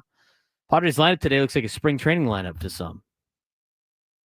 That doesn't mean it's a bad lineup. Just means guys are going to have to come up and support, and I think they're going to do it. I like a lot of these guys in the lineup. Just it's drastically different from the opening day lineup. Fernando batting leadoff, playing right field. Gavin Sheets batting second, playing first base. Manny Machado at third, batting third. Xander Bogaerts in the cleanup spot as the starting shortstop. Tirso Ornelas playing left field, batting fifth. Oscar Gonzalez batting sixth of the DH. Jose Iglesias batting seventh is the second baseman. Tyler Wade in center field batting eighth. And Martin Maldonado batting ninth and catching. Surprised they don't have Maldonado and Wade flip-flop in the order. I'd almost rather have Wade's speed at 9 to flip over to Fernando at number 1 over Maldonado, but never know. Randy Vasquez is the starting pitcher today for your San Diego Padres. Let's take a look at the scouting report that we have on the Detroit Tigers, shall we? So we'll have a 3-game series against Detroit. Today at 3:40, tomorrow at 3:40, and Wednesday is at 10:10 in the morning. So no Braden Surprenant show on Wednesday. You'll have the Equal Water SoCal Padres pregame show at 9:10 a.m. Preempts Ben and Woods. All games will be airing on Padres TV and right here on San Diego's number Sports Station 97 through the Fan. We are the home of the Padres. Wednesday's game is on MLB Network, blacked out here. Monday's game tonight is on Fox Sports 1 also. If you want to not watch Don and Mud. I don't know why you would want to do that, though. Tigers right now are 13-9, first in the American League Central. Half game ahead of the Guardians in the standings, who the Padres swept at home. And have a plus 17 run differential, which is 7th best in Major League Baseball. They're coming off of a postseason berth last year in 2024. First in a decade. Playing very solid, consistent baseball despite some early key injuries. Some of their trends offensively, they're 11th in batting average at a 246 batting average, 18th in slugging, 387, and 20th in on-base percentage. They have only been able to hit 4 home runs in their last 7 games and lack a stolen base threat. They're tied for dead last in Major League Baseball in stolen bases. Way different than the Milwaukee Brewers, who had 9 yesterday. In terms of individual offensive performances, Spencer Torkelson's off to a great start for the Tigers. He has 7 pumps, 21 RBIs, and a 915 OPS so far to start the year, with 2 home runs in his last 7 games. I want to pitch around Torkelson a little bit. Kerry Carpenter's got 5 home runs, 11 RBIs, and an 899 OPS. He has a 1040 OPS in his last 7 games played. Zach McKinstry quietly putting together a pretty good year. He's got an 809 OPS. You look at, again, the lineup tonight for Detroit. There was some injury news for Kerry Carpenter. He's not in the lineup tonight, so you don't really have to worry about him tonight. He was dealing with a hamstring. We'll get you an update on the injuries here in a second. But Spencer Torkelson is batting 4th today for the Tigers, playing first base. Zach McKinstry is in the 2 spot playing right field, again, quietly contributing with 809 OPS. In terms of Detroit's pitching staff, they have the 3rd best ERA in Major League Baseball. 3rd best team ERA in Major League Baseball, going against a Padres lineup that has definitely seen better days with all the injuries that they have accumulated. Their bullpen is not much worse. Bullpen for the Tigers is a 3.04 ERA. That's the 5th best bullpen in Major League Baseball. Their closer, Tommy Kahnle, has 4 saves with a 1.04 ERA. Setup man and Brant Herter and Will Vest and Jason Foley all have a sub 3 ERA. So the bullpen's legit and the starting pitching's legit. By the numbers, their team ERA, again, 3.12 in Major League Baseball. Or their team ERA is a 3.12, near the top of Major League Baseball. Bullpen ERA is a 3.04. Team batting average 246, slugging's 387. They've hit 21 home runs, and they only have 5 stolen bases, so not much of a threat for running for the Tigers. Projected starters. Keter Montero is the pitcher tonight, 0-1 with a 9 ERA. He has struck out 8 last start, but gave up 3 home runs in his last outing. And he did pitch against the Padres last year, struggled, had 5 earned runs in 4 1/3 innings. So the Padres trying to jump on Montero and try to get into that bullpen. Even though the bullpen's good, the more arms you can have used in the bullpen early, the better. Coming up on Tuesday, you'll see Jack Flaherty. That's going to be must-watch television. Jack Flaherty was such a clown during the postseason for the Dodgers against the Padres. That whole incident with Manny Machado. He's 1-1 with a 2.53 ERA. He's off to a good start for the Tigers, where he was pitching before he was traded to the Dodgers during the trade deadline. Hasn't recorded a quality start yet, but he has kept games close. He does have a 4.45 ERA in 6 starts versus the Padres. I honestly can't wait for that particular matchup. Jack Flaherty on Tuesday to see what the Padres can do against them. Mainly just Manny Machado. On Wednesday, you're going to see Reese Olson. He's 2-1 with a 4.50 ERA. He's been strong at home with a 1.64 in 2 starts at Comerica Park. He's coming off 5 shutout innings against the Royals. He gave up 5 runs in 5 innings against the Padres in 2023 when they played him 2 years ago. Yeah, sinister sling guy.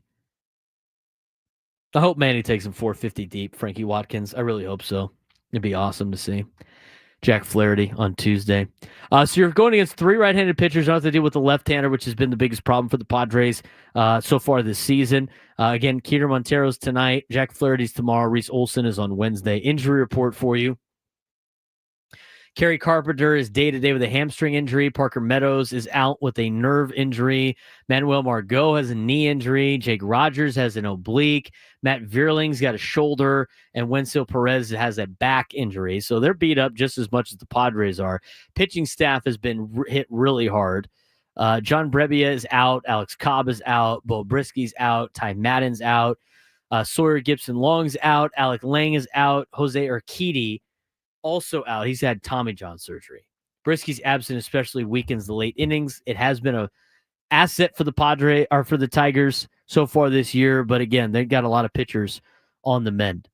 They got a very good bullpen that keeps them in tight games even with injuries. Middle of the order does have pop with Torkelson and Carpenter. Carpenter obviously being out is a big news for the Padres. Quiet breakout. McKinstry's versatility and contact ability are underrated. And manager AJ Hinch steadying force, getting a young team through adversity. And they have one of the better records in Major League Baseball. Couple of takeaways already. Obviously, they're banged up, but also no Skubal. Do not have to go against Skubal this week, which is a major plus for the Padres going into this particular week series, midweek. That's your look at the Detroit Tigers. Again, we'll have the Padres in terms of their starting staff. Randy Vasquez, 1-1 with a 1.74 ERA, will start tonight against Keter Montero. He has not allowed a home run through his first 20 2/3 innings, while his hit rate is down from 10.9 per inning last year to a 6.1. Vasquez, however, is averaging 6.1 walks per 9 innings. Obviously needs to get those numbers down. His only history with the Tigers was allowing 1 run in 2/3 of an inning, 2 1/3 innings in 2023 as a reliever for the Yankees. So not a lot of experience against the Detroit Tigers. Got to be able to keep the walks down if you're Randy Vasquez, especially with where your pitching staff or where your lineup is today. A lot of holes in the Padres lineup, but a lot of opportunity as well. We're going to see if these guys can swing it right now and fill in. That's next man up mentality, that grit squad that Mike Schilt keeps talking about, and hopefully Randy Vasquez can keep him in a spot where they could be in a game. And here's the thing with Randy Vasquez. He's getting the results right now, but a little bit of the process has been off in some of the metrics that take a look at whether or not the process is pure is not looking great for Randy. So there's a couple of things he needs to improve on. The biggest improvement needs to be walks. If Randy limits the free passes, Padres should be in a pretty good shape tonight against the Detroit Tigers. Tomorrow, game time again, same 3:40 start time. Nick Pivetta gets to start for the Padres tomorrow. He's 3-1 with a 1.57 ERA. His lone road start was against Chicago. It was rough. He led 3 runs in 3 innings on April 5th against the Cubs. Right-handed hitters have a 677 OPS so far against Pivetta, and left-handers have a 278 OPS. He has a 3.15 ERA in 20 career innings against the Tigers. He lost 2 starts last year against Detroit when he was a member of the Red Sox, where he has a 3.18 ERA over 11 innings pitched last year against the Tigers. He's going against Flaherty in tomorrow's matchup. And then you got Kyle Hart on Wednesday. So an early game for Kyle Hart, 32-year-old rookie, has a 15.88 ERA on the road and has a 1.64 ERA at Petco Park. Righties also continue to give Kyle Hart problems, combining for a 333 batting average with a 386 on base and a 667 slug batting line compared to lefties who are 071, 071, 071. Kyle Hart, again, I mentioned it earlier in the show. Again, he's the number 5 starter for the Padres. You're not expecting him to have electric stuff, but you do need him to go 5-6 innings and try to limit yourself to under 4 runs. And you'll be a solid major league number 5 starter. But it's been so Jekyll and Hyde with him. And again, it's live and die with the sweeper. The sweeper's working, it's great. If he can't locate pitches, it's not great. And you saw that against the Astros on Saturday, and you saw that against the Cubs earlier in the season. Cubs was more of a locate for strike problem in which he walked a lot of batters. And then again on Saturday against the Astros, it was more of a he's leaving balls over the heart of the plate. And they're getting tagged. That's why I give 5 runs against the Astros. But that's coming up on Wednesday's game. We talk about Fernando Tatis Jr. and his MVP level start to the year. I talked about the tidbits. I mean, I can keep going over and over on them about how good Fernando has been this year to start the year. It's his highest batting average at a 358 to start the year. Highest on base at 436 to start a year. Highest slugging percentage at 691 to start a year. Most walks to start a year. Most stolen bases to start a year. And tied for most home runs to start a year with 8 home runs in his first 21 games into a season. All career high numbers. As mentioned earlier in the show, I mean, he accounted for all 3 runs for the San Diego Padres coming up yesterday. All 3 runs. MVP players do that. MVP players do that. They put together outings in which they dominate when they have holes in the lineup. And right now the Padres have holes in their lineup. They got a lot of players that need to step up. And when you're the best player on the field, and when you're the best athlete in the ballpark, and when you are one of the faces of Major League Baseball, this is where you shine and where you have your biggest moments. And I would expect that from Fernando this week. No Luis Arraez. He's been placed on the 7-day injured list for a concussion. No Jackson Merrill. He didn't make the trip. And it doesn't sound like he's going to be back in time for maybe the series against the Rays, but we'll find out more closer to the series against Tampa. No Brandon Lockridge. No Jason Hayward. No Jake Cronenworth. I mean, with all of those players missing in the lineup, Padres just need to tread water right now early in the season. And I'd rather have these injuries now than later in the year. Get them over and done with before you start playing meaningful baseball late in the season, late into September and into October. So it's going to be Fernando and Manny and Xander. They're going to be the ones that are going to have to really carry the torch for the next week until you at least get Arraez back, and who knows about Merrill and Lockridge and Hayward and all the other players, Jake Cronenworth, coming back after that. But they got to be able to tread water, and that starts tonight against the Detroit Tigers. Again, earlier start time, they'll be on at 3:40 p.m. Pacific time. Equal Water SoCal Padres pregame show with Sam Levitt will be at 2:40. That will be the case for the next couple of days. And then on Wednesday, earlier start time, a 10:10 first pitch, which means you got a 9:10 pregame show coming up on Wednesday. Gwen and Chris only got about a 40-minute show coming up next. They're going to be rapid pace with the Padres. So much to talk about in the sports world. We will be back tomorrow and then off Wednesday.